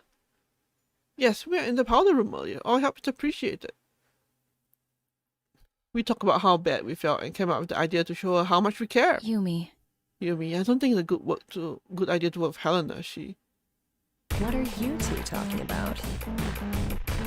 Helena, darling, there you are. I was just talking to Agnes about our deal. Oh, cool. You up for it, Agnes? Yeah, sure. What did you have in mind? I thought we should just, like, talk to her. I mean, that usually does the trick, I guess. Sometimes all you need to have someone care. Isn't that right? I mean, sure you can understand the feeling when you lost someone? Not really. Life's pretty smooth sailing. Yeah, Well, alright. I say pay a visit after school. Maybe bring her some flowers. Alright, we can meet after practice. Are you in the culture club? No, volleyball. How quaint. Alright, I don't do any of that shit. Look, I'll see you two around. And Agnes, keep this one to yourself, alright? She flashes a quick peace sign before turning towards the door. Voila! It always feels great to... Wonderful. It always feels great to help someone in need. Yumi, there's something I should tell you about Helena. I'm terribly sorry, dear, but we're both late as it is. The other players must be waiting on their star athlete. As for me, Senegal calls. I'll text you about Mrs. Flores, alright? Wonderful. Au revoir, dear. And just like that, she's out. Things certainly don't get easier around here, do they? Agnes can barely concentrate on practice. The whole time, all she can picture is Helena's supposed plot. Messing with Byrne is nothing new about Mrs. Flores. Helena's always had a penchant for trouble. Maybe she does it for the attention, maybe for the thrill. But now it's uncertain whether this comes from an inability to know when to quit, or the opportunity to play her usual game in a whole new league. Flores lives in one of the apartment buildings on the edge of town. Usually these buildings are filled with lower income families unable to buy or rent closer to the heart of town. Unfortunately, that usually meant the newcomers late to the party. With family trees rarely leaving Walpole, it meant new blood had to settle for life on the edge of town. Visitors from elsewhere who come here to chase their American dream, taste simple small town living, had to start anew with not much more than 600 square feet to their name. Walpole's version of the American dream. Less apple pie in Hollywood, more housing crisis and discrimination. Agnes has vague memories of daring to trek to this side to Walpole on Halloween nights. She remembers how, instead of buying the usual dollar store candy multipacks, families here would bake treats from their culture, tell stories of their homeland. They came from Europe, Scandinavia, Africa, Asia, all over the world. They spoke of all kinds of different languages. Agnes still remembers how to insult someone in Chinese. The old blood in the middle of Walpole may hold more land, but here is where you find the town's true heart. In the years since, some have been able to buy their own homes, some have had to relocate, but most, like Mrs. Flores, have simply stuck around. They assembled after school and walked their way over here. Yumi insisted that they bring her a gift, so they stopped at the florist somewhere along the way. They approached the front door with a bundle of flowers in hand. Lovely. I'm certain she'll appreciate this. Let's do this quick. Probably not necessary to stress her out. Yeah. Because if there's one thing you hate, it's upsetting people, right? The three head up the stairs to the building, climbing up to the 3rd floor. But as they ascend, they hear voices coming from the hallway. Loud voices. Please, I didn't mean it like that. Go away with you. Just leave me alone. The voice. Oh no, please don't tell me. The three hurry up to the 3rd floor. They storm into the hallway. I didn't mean... To upset you. You hurt me! Everyone always asking me questions, torturing me! When none of you know what I know, hear what I hear. What are you talking about? You have to explain what you mean. We can't help it. Enough! Enough! Just leave me alone! Mrs. Flores breaks down in hysteric sobbing. She retreats to her apartment, firmly shutting the door in Byrne's face. The lock clicks, they can hear her weeping inside. Her cries pierce all of their ears. Byrne! You fucking moron! What are you doing here? I I wanted to ask her about. Byrne, that's enough. Why don't you come with me? I didn't mean to. I just wanted to. What, torture a morning woman with your stupid detective bullshit? When are you going to give that a rest, stupid asshole? Elena, enough! Burn with me, now. I'm sorry. That idiot, I'm going to tear limb from limb, I swear. Helena. And you, covering his ass this whole time, enabling him. Why can't you two just leave it alone? Or what? Gonna grow a spine for once? Or just gonna keep pulling this shocking Violet bullshit? You're just as bad as he is. A fraud, a manipulator. Oh, up to it! She's never felt like this before. The blood is rushing to her head. She clenches her fist so hard her muscles might pop open. A mighty burning fury from deep within, and yet she can't release it. She doesn't know how to. She doesn't know.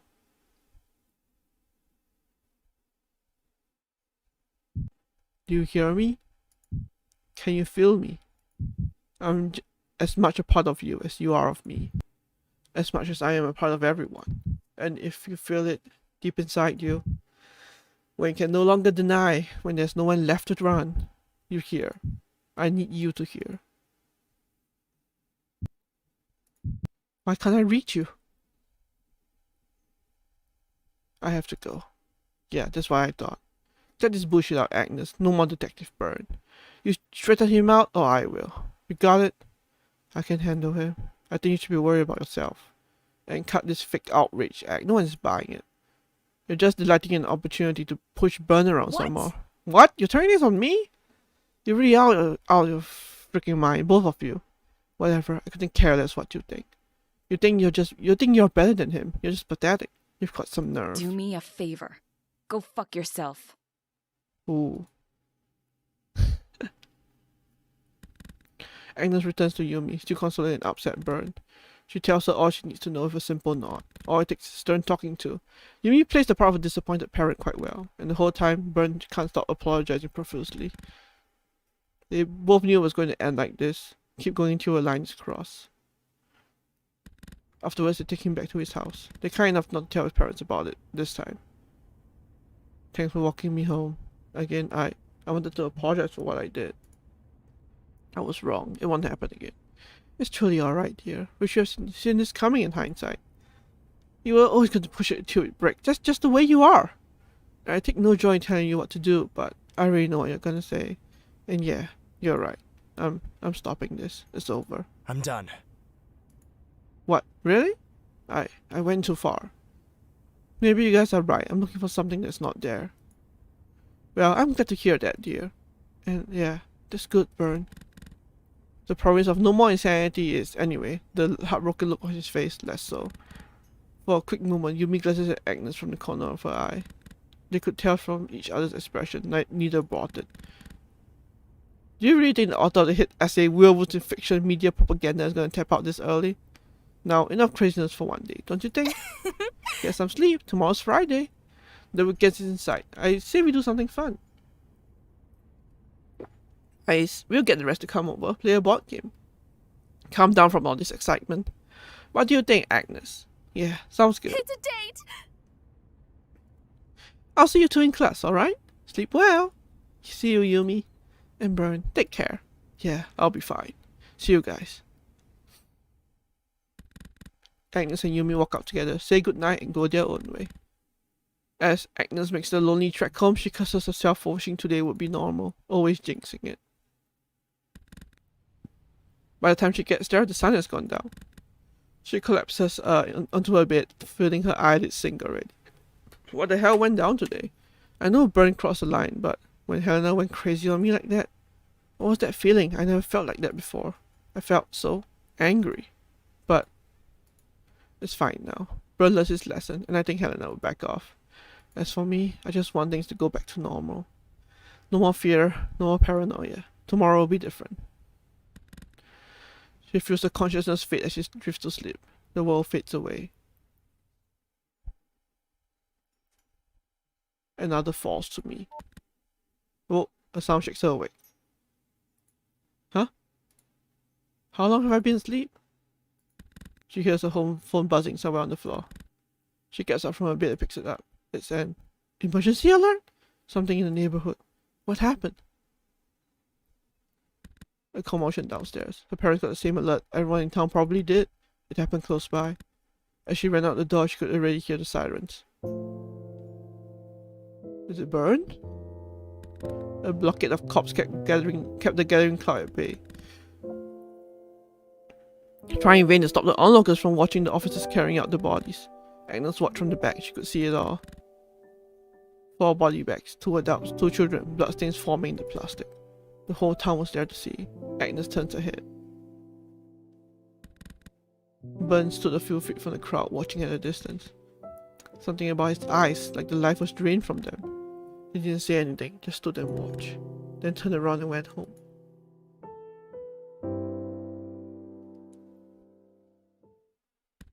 The crowd disperses. There's nothing to see here.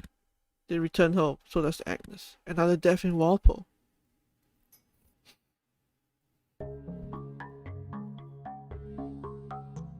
Question for Godfrey. Oh, not even here. If you're even still here. Probably too afraid to face the consequences. Do you want to talk about your phony god? Another family killed in their own home. Did he tell you this was going to happen? I thought he loved chatting with you. Or maybe he wanted it this way? Maybe that's a story you're telling yourself now. There's a plan to follow. Does it help? Lying to yourself? Does it ease the pain? Does anything? Or is it a momentary distraction? You and I both know. Little white lies don't work on yourself. Realization sets in that you are only a tiny presence in the world of infinite variables. And those variables scare you, don't they? What if this car hit me? What if she's hiding her true feelings? What if I died right now? A paper plane swept up in the wind. When you run out of stories, of men in the sky, voices in your ear, when, in a moment like this, it looks you dead in the eyes, that cold hard reality of an unforgiving world. My question to you, what now? How do you plan to wake up tomorrow? Go on about your day and the day after. How many people have to die before you wise up?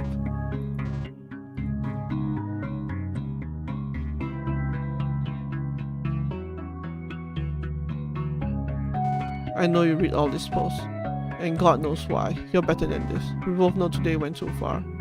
And you got some fucking mouth on you. I won't allow anyone to talk to me like that. Where do you get off accusing me of that shit? I should be kicking your ass right now. Instead, I'm here on this bullshit forum for Cheetos. One last Hail Mary to see if I can still reach you. Talk to some sense with that big kid of yours. Burn is not well. Do you know the shit he's been through? It's a lost cause. You can't save him. No one can save people like that.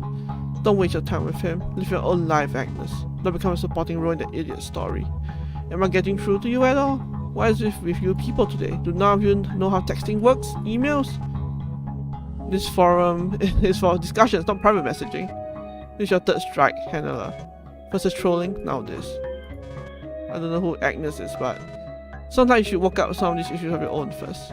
Man, I remember this forum was about sharing experiences. Something in the water, I guess. Enough of this shit, I got a funeral to go to. I know this really isn't really the place, but I don't really know where else to post this. My boyfriend's Elliot's mother died recently, and I've been trying really hard to console him, but he's like a totally different person lately. He's controlling. I mean, he always cared about me, but he's reading my text messages, my search history. He tries telling me what to do, what choices to make, like he's trying to take over my life. Again, I know this isn't relevant to the forum, but I don't know where else to post. He'll find it and it'll flip slit again. It's starting to scare me. I think he might become violent. I'm sorry. I'm really sorry. I just needed to vent. It's fine. It's good to speak out about this stuff. Do you fear he might hurt you? Not right now, but if you continue to spiral like this... Hold on, that reminds me. We had a previous poster, a relationship therapist. Mind if I tag them in this post? I'm sure they could give some relevant advice. That'd be great, thank you. Alright, talk, your take on this? Talk tag? Oh, Talk thing on this. Sound to talk like abusive relationship. Abusive relationship built on trust, but goes sour. This is very common. Talk advice get distance. Talk think he become violent. Temper issues common source for abusive relationship. Talk also say abuse be more than violence. Abuse be misuse of trust, manipulation. Many years ago, Talk have girlfriend. Girlfriend tell Talk, friends are back for Talk. Girlfriend tell Talk, girlfriend most important to Talk. But she abused trust of Talk, profit off Talk. The Talk say human being not meant to be resource. Talk say relationship must be born between two people. Don't let you become used. Talk say you are important. Talk implore you to realize. Huh. Well, not sure why you type like that, but thank you, genuinely. I'll consider your advice. Thank you, Doc. Is that your real name? Doc is Talk. Right. The Talk is Talk. Thank you, both of you. I'll talk to him tonight. Wow, heavy stuff on the Elegondes, huh? Man, it's so sad. All these people dying and stuff. Thankfully, I found a way to remember those who have met with a terrible fate. Cool, why is it? The process of keeping a spirit around is simple. You just have to bond it with a physical presence. So when our flesh bodies die, we just find something new, right? Yeah, okay. So we need help to help the spirits find new homes. My idea. Mass! I'll take the Elegondes. Okay. Why? Well, because mass are cool. Fair enough. Then what? Isn't it obvious? Sell them. No soul wants to be kept like an item. We want to travel. So I will sell the mask and give them a new life. Who's getting the money? Well, I mean, I have to buy the mask, and bonding a soul to a mask is really hard, so, you know, I was thinking, me, seems only right. Not, you know, donating it or something. Well, I mean, I should be compensated for my efforts, an effort you are making out of the kindness of your own heart, not to make a buck out of a murdered family, cause that will make you a disgusting human being. Right, of course. Soldierable, if I see you even attempting to advertise this, I hope you know, I'll rip your face off and sell it. Finally, Predator. Oh no, not you again, gentleman moneymaker. Stop! In a world of prey, a lion does not concern himself with the gazelle. He simply waits for a time to strike. It is the man's purpose to increase his wealth by any means necessary. This guy has got the right idea. Now, before you launch this business, let me ask you, when are you going public? Because we are going to rule the stock market. With this bad boy. Give me 5. Oh, for crying out loud. Have you ever read a story so scary that it made you pee yourself? Well, this story is so scary, it will make you pee other people. What? Imagine a monster. So spooky. I can't even tell you about him. Isn't that scary? What does how that work? Okay, so it's like, if you say his name, or hear it, or even think about it, he will appear and kill you. That's stupid. But yeah, like, what do you even do about it? How do you fight back? We are not supposed to think about him. That's really lame.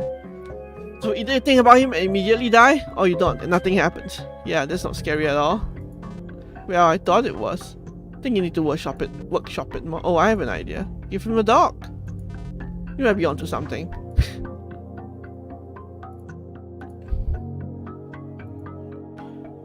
Alright. That's it, I guess.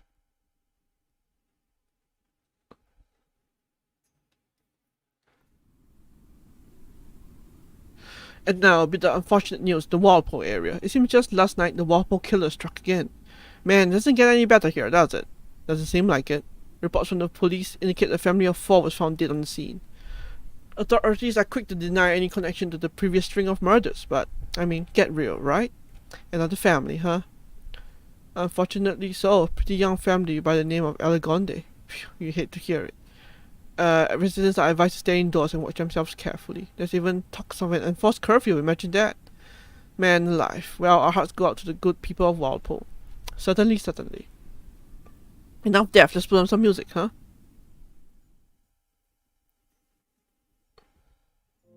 It was a restless night for all. Incidents like this serve to remind the town of their morality, their safety, or rather the lack thereof. The students fought long and hard with their parents about going to school today. Even now, as they walk through the halls, their minds race with images of a killer on the loose. Once again, Agnes shows up late. Can't blame her, no one came on time today. As she walks to her locker, she watches the faces that pass by, frightened, paranoid. Doesn't feel right. People were already scared, but last night was different, closer to home. Everyone saw those body bags, and the social media circus works fast. There's no brushing it off as coincidences anymore. There's a killer out there, and people know it. She retrieves her books from her locker, then makes her way down to the classroom, where her friends await her. Agnes, dear. Hi, darling. Did you sleep? Barely. I don't think anyone got their beauty sleep tonight. Certainly not. Awful news yesterday. But we mustn't let it bring us down. The police will handle it. Don't you agree, Agnes? Yeah, I'm sure. Judging by her face, Agnes knows not even Yumi believes it. Dozens dead by now, no arrest made. This isn't going to end anytime soon. Gonna step out. Gonna smoke it all, huh? You can join if you want. Please, I need to get my mind off this shit. What about class? Diploma won't do me any good when I'm dead. For all we know, we're next. I'm gonna enjoy what precious little time I have left. Are you guys coming or not? Us smoking marijuana? Don't call it marijuana. You sound like a PSA. Why I've never considered it. But I suppose you have a point. I certainly wouldn't mind a calmer conscience. Alright, why not? Let's smoke up. Oh, for the love of Christ. Agnes. You coming? I don't want to smoke. Hey, there ain't a gun to your head. You still hang out as long as you don't mind the smell. I guess that's alright. Alright. We even got the H4 from outside. Speaking of, where's Ace Attorney anyway? That's the lawyer, dear. You're getting lazy with your references. Oh, bite me. I can't read. Brian, I haven't seen him. Not today, at least. But he was there yesterday, outside that house, watching the crime scene. With everything that's happened, I hope he's alright. I was kind of hoping you guys had seen him.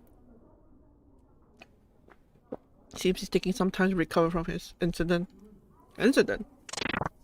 Whoa, Brent shit himself? Goodness, no, he just got a little stressed yesterday, that's all. Getting a little stressed next you a day off now? Leave him alone, he's had it rough enough lately. Oh, apologies, forgot his wife was in the room. I'm not. The bell rings. That's our cute Jack. Come on, before you drag us into class. Budge. Click. With a crick and a pain grunt, Axel manages to get the door to the rooftop open. Tempo, please! I can't hold this all day. As quick as they can, the group slides under Axel's arms and hurry up. The second everyone's out, Axel moves and thunk, the door slams shut behind them.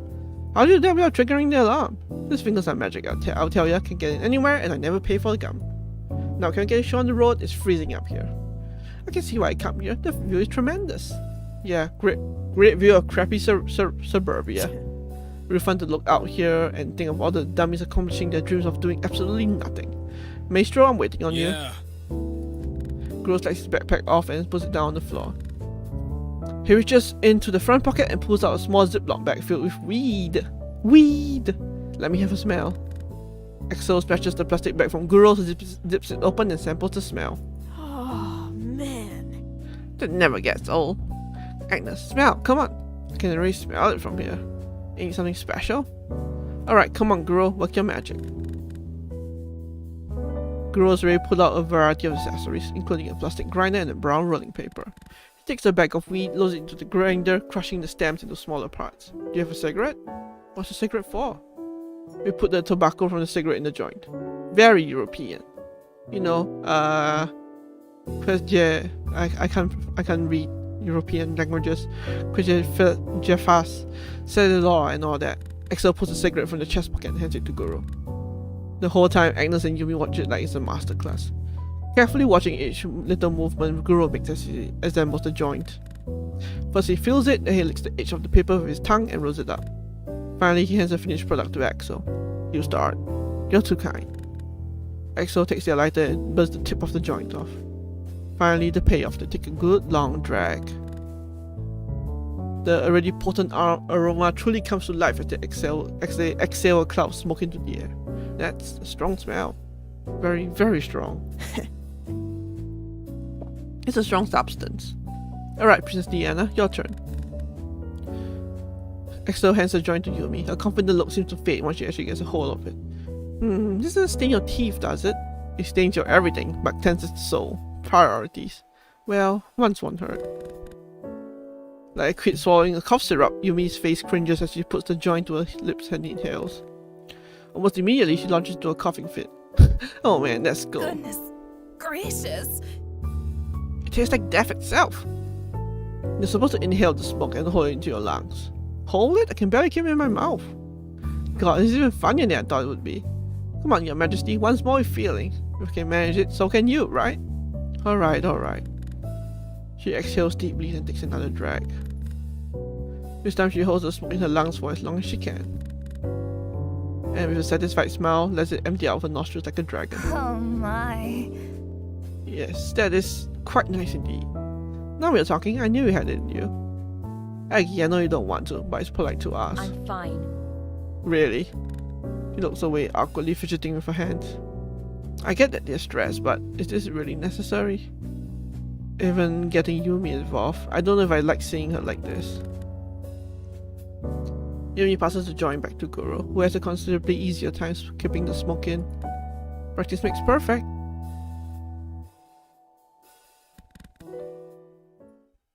They'll take their backpacks off and settle down on the rooftop. They sit around in a circle, passing the joint from one to the next, except Agnes, who serves as the middleman between Goro and Axel. She tries her best to ignore the smell and focus on the conversation. Finally, for once, they can take their mind off what's been happening and focus on the real questions, like, does Aldrich have a volleyball scholarship? How many calories are in a cigarette? I wonder if it's too late to start the bottle cap collection. What year is it? Downstairs, they can hear the bell ringing again. Not their problem, just for today. About an hour has passed since they first came up here. By now, they sat down by the building's edge, watching the other students coming and going. As the Guru rolls a fifth joint, Axel kills time yelling at the freshmen down below. Hey, you, run out of the grocery store for me, will you? I got a 20 here. I feel lightheaded. You need carbs. Oh, please, I can't have too many carbs. A good diet consists of a limited amount of complex carbohydrates, but preferably ingested in a combination with proteins, natural fats, and fibers. This is what you think about when you're stoned, a balanced diet? Yumi, do you need me to get you something to eat? While you're at it, get some chips off. Get some chips for the bunch. Oh wait, nachos. Probably best I leave anyway. You're no fun. We've just been real quiet and fidgety this whole time. I'm uncomfortable. With what, hanging out with your friends? Not that, it's just everything's weird lately. Oh really? Why's that? Is it a serial killer? Or is it our friend taking his detective and that he can just harass grieving women? You heard about that? Duh, Helena would shut up about it. I know you could cuss like that, Edgy. That was rude. I love it. Your butt buddy, though, less impressed with his antics. He apologized. He didn't mean to. Didn't mean dick. Whatever. Good intentions mean shit when all you live in your wake is pain. Enough! When you're feeling into his... Axel pauses, so does Agnes. They never heard Yumi yell with such fury before. It seems the weed has awakened an inner beast. What's the matter with you two? Understand? Feelings are difficult, but by God, the last problem any of us need is each other. I'm as frightened as you, Agnes, and Axel is correct. Burn isn't perfect, but we cannot turn on each other. Not now. They are quiet for a moment, stunned. They wait for someone to speak. And someone does. Finally. She's right. Huh? I mean, like, this group. I don't know. You guys are like my best friends. I don't want this to, like, sorry. I don't know what I'm trying to say. Wow. You're yelling, Guru, speaking at all. Speaking at all. There's no wake-up call like this. Lucky both Agnes and Axel can take a hint. I'm sorry. Right, I'm sorry, dude. I didn't mean to chew out like that. Me too. I'm sorry, Ax. Agnes puts her arms around Axel and pulls them in for a hug. Yumi watches with a satisfied smile, even Guru shows off a happy grin. Yeah, hallmark moment. You've put your mind at ease, Burn said he's done with his escapades. Really? Huh. This whole time I thought he'd be at home scanning DNA samples or something. Well, he did have quite the day yesterday. Can't blame him for taking a day off. Yeah, can't be easy shitting yourself. He did not saw himself. Heh, heh. Burn, diaper shitter. You brute. He doesn't know we're up here, does he? Maybe he's downstairs. Nah, I would have seen him come in. I did see him at the house last night. He didn't look great. Maybe I should go check up on him. Wouldn't hurt to make sure the poor bastard's sticking to his word. And to make sure he's alright, Yeah, that too. Would you like me to accompany you, Agnes? That's alright. Probably best to stay here and eat something. Very true. Very, very true. Are we still on for tonight? Certainly, dear. Hey, what? You guys having fun without us? Oh, I completely forgot. You weren't here there yesterday. Lovely. We're going to play some board games. Please do join us. Board games, huh? Real grandma style. Toss in the drinking game and we're in. I'll see you guys tonight. See you, Ag, and give Brian my regards, okay? I've been on his case enough lately. Let him know X loves him, even if they can be a dick sometimes. You got it.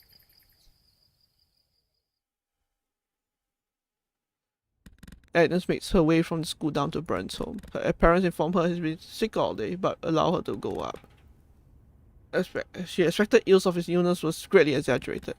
He looks no less pale than usual as he lets her into his room. She sits down in his bed. He remains seated at his desk, looking away.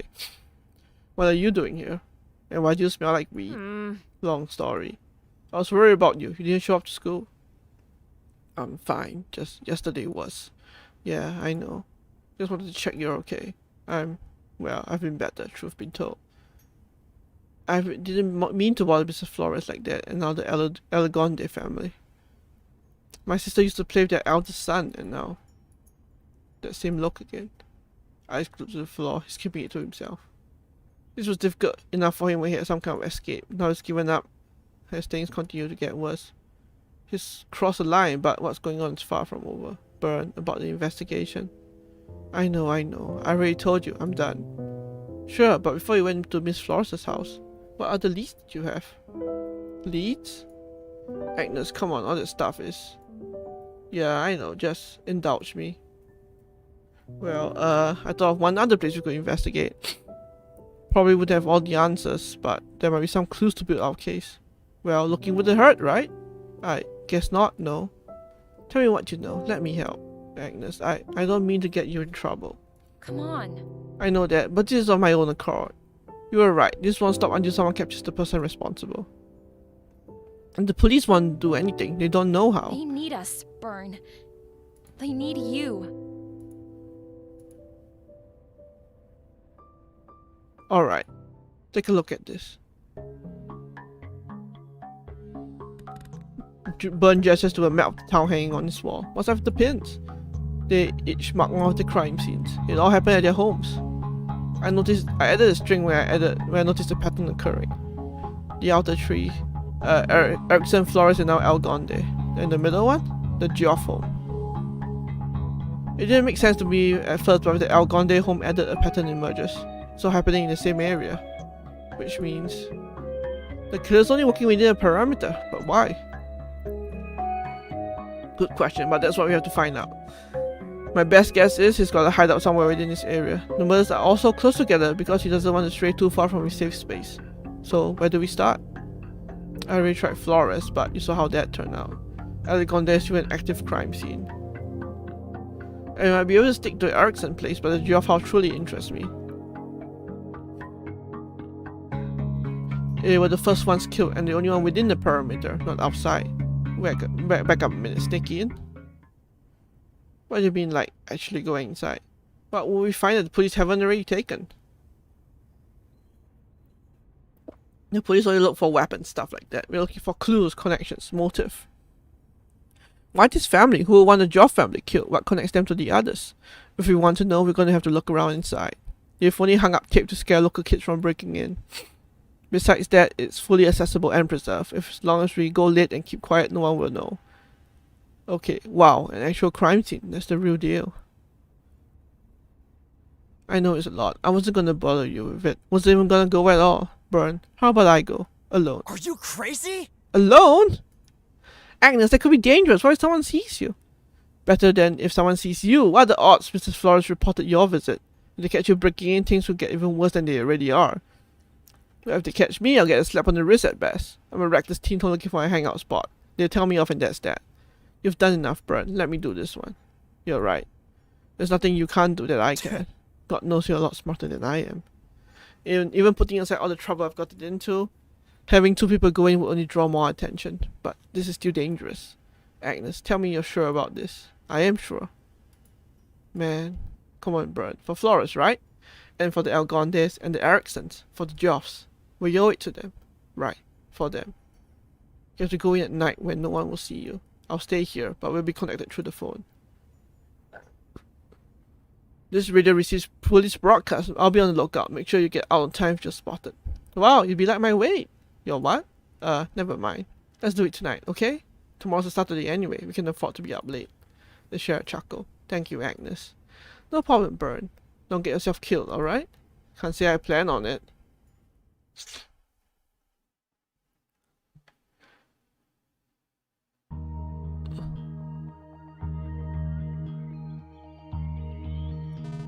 The voice isn't there anymore. I don't understand. I did everything he asked for. I live as he asked me to live, without sin, spreading his work. But why? I don't understand, my shepherd. I'm lost without you. Am I alone in this? Please, I can't be alone. Hey buddy, you okay? It's alright to feel alone, man. Yeah, we all get a crisis of faith sometimes. Yeah, I went to a Catholic school too. How do you know he's Catholic? Yeah, maybe he's Jewish. I didn't care any of that. My parents raised me as agnostic, low. Anyway, whatever's going on, it will be okay. Yeah, don't let life get you down. You're gonna be okay, man. Oh. If only for a moment I'll be allowed to borrow a year. And the crowd of listening heads will draw from far and near. Then I share you this, the most harrowing tale of Manfred, Lord of the Castle, in abridged detail. Once upon a time in a land unknown, stood the castle of Ontario, and within his throne. It blocked out the room, it blocked out the sun. Then at the home of Manfred the Lord and Conrad his son. But on the day of a wedding they ran out of luck. For Conrad the son tragedy struck. His engagement to the princess was ended quick, when a helmet fell on his head and crushed him to bits. You see, an ancient prophecy had foretold of his home, that when the owner's grown too large, he shall lose his throne. And with Conrad's death before his time, for Manfred it meant the end of his line. And in a panic he married the princess ever so fair, hoping her young fruit would bear him an heir. But one detail the Lord knew not of: in the village down below lived her true love.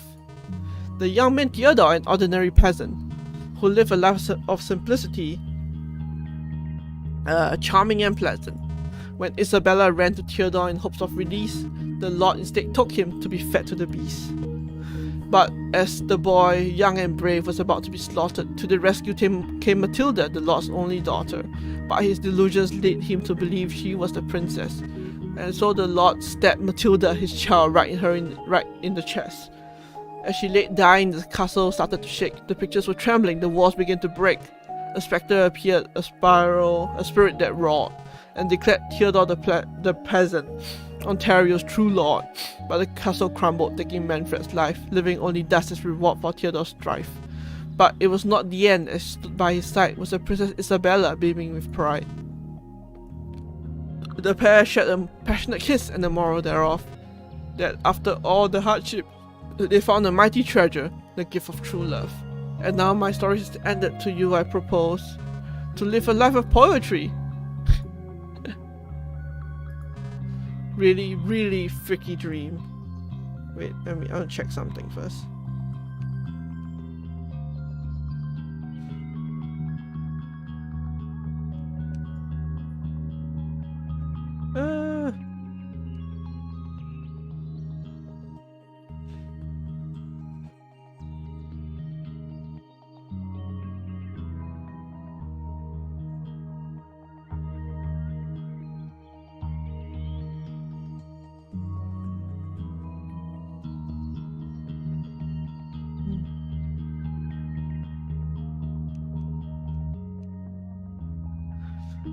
Really, really freaky dream I've been experiencing with lucid dreaming lately.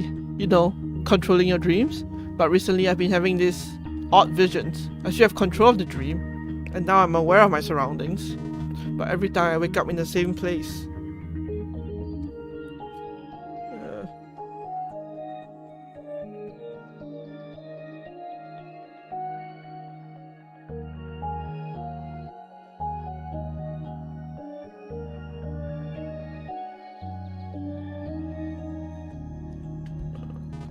Well, wake up. It'll start normal in my bed. I'm in my bedroom or library, but then the walls crumble into dust, and I'm back there again. It's odd to explain. It's like a mix of catacomb and sewer.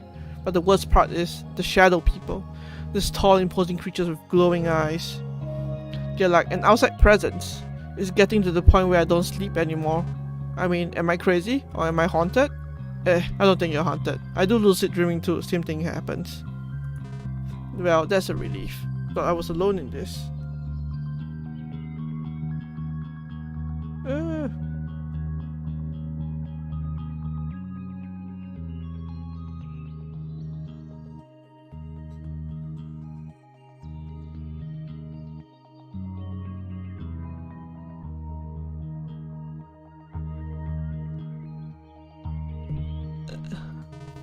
think it's just part of easing into it. Just try to remember it, embrace it, I guess. That's what I've been doing. I try to explore a catacomb a bit, acclimate. Wait, you also see a catacomb? Well, yeah, but I mean, catacombs are just generally spooky. It's like seeing a clown, you know? I guess so. Still, that's odd. Have you ever seen a room? A room with gemstones? Huh? Wait, David, is that you? Knew you were messing with me, Lo. I'm not David, I swear. I'm Philip. So you saw the room? We both saw the same thing? That can't be normal, right? Hello? Dude?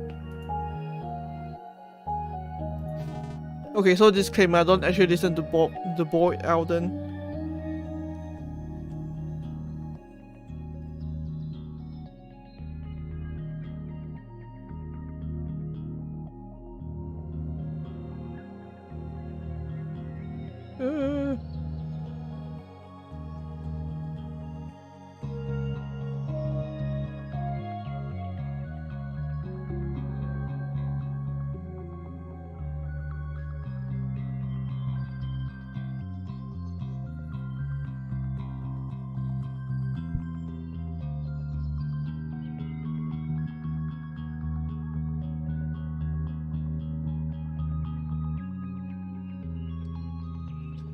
Okay, so this I don't actually listen to Boy Aiden. Only song I know is the one he did for the Hooligans movie. But I had this theory in my head and I wanted your opinion. Okay, so what what if the reason Boy Aiden has disappeared is because he's a demon who eats people? What the fuck are you talking about? I'm serious, hear me out. Have you guys been reading about Los Angeles? Don't remind me of California, please. I'm serious, dude, stop digging around. There's been reports in Los Angeles of cannibalism, people in their homes getting eaten. And not only is there no evidence left behind, which is weird, but the neighbors say they didn't hear screaming, but singing. I mean, come on. What does that have to do with anything? Well, I don't know if you've eaten before, but I don't think I'd be belting out a tune, or someone is devouring me like a roast chicken, which means he's the one doing the singing. Why does that mean it's him? Both Elden isn't the only singer in the world. Maybe it's that awful K-Collar band, though. Come on, again? One warning to you fucking freaks, don't talk to my girlfriend again. Thought erasing her history was enough, but she forgot to log out. I read the shit you posted. Where do you get off? Thinking you know anything about us? Do you believe anything you read online? Makes you isn't strong like you and me. Ah yes, the boyfriend, I see. She doesn't make the right choices sometimes. That's why she needs me. But what will you virgins know about that? Okay, the fact they call me virgin is an immediate red alarm. I just know none of you have ever been in a relationship. If she comes on here again, do not talk to her, and I don't want you any of you giving her any ideas. You're only going to ruin her life even more. And one final warning. Doc, mind if I tag you in all this? This is the guy Melzi was talking about, Elliot. He wasn't kidding. The guy's unhinged. Doc think this is textbook case. He think he loved, but he only hurt. So, what do you think we should do? We can track the account's IP, involve authorities. Doc think will only make situation worse. He see cop, he only get more angry. Doc say we wait. Pray she make right choice and leave. Jesus. Send shivers down my spine, shit like this. Yes, Doc agree. Doc, I always meant to ask you, why do you type like that? Difficult question for Doc. When Doc tried to break up with girlfriend get very angry, very violent. Doc had to get restraining order. But through online, girlfriend still find Doc.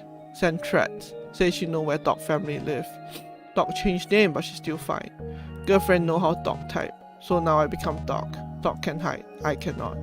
That is why Doc is Doc. Jesus, I had no idea.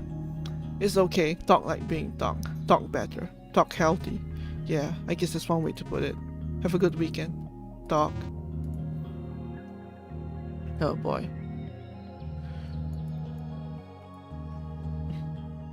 I keep feeling like Doc is a guru. The plan is set. I'm like, should I continue? I don't remember how long this game is again.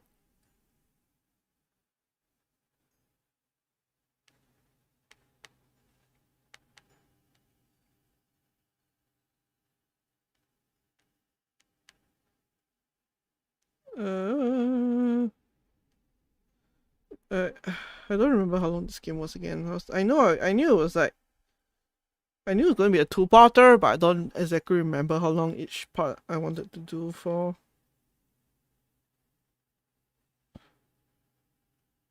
It's better be 4 hours long. Okay, so I can probably end it here, I guess. Question mark. Yeah, I mean we probably get to see the rest of this game. Yeah. Yeah, I think we just call it here. That's safe. I've not saved at all. Yes. But yeah, that'll be it for this stream. So thanks everyone for tuning in and going through the game with me. Hope you guys enjoy it. I guess the really big stuff are all going to happen in the later half. So, you know, we'll see. But until then, thank you guys for tuning into the stream. Hope you guys enjoyed it. My throat is a little dead from all the reading, but we'll get there. Yeah, thanks everyone for tuning in. Hope you guys have a good day. We'll be back next week with the conclusion of this game. So that'll be exciting. So yeah, but until then, stay safe, wash your hands, all that fun stuff. And I'll see you next week. Goodbye.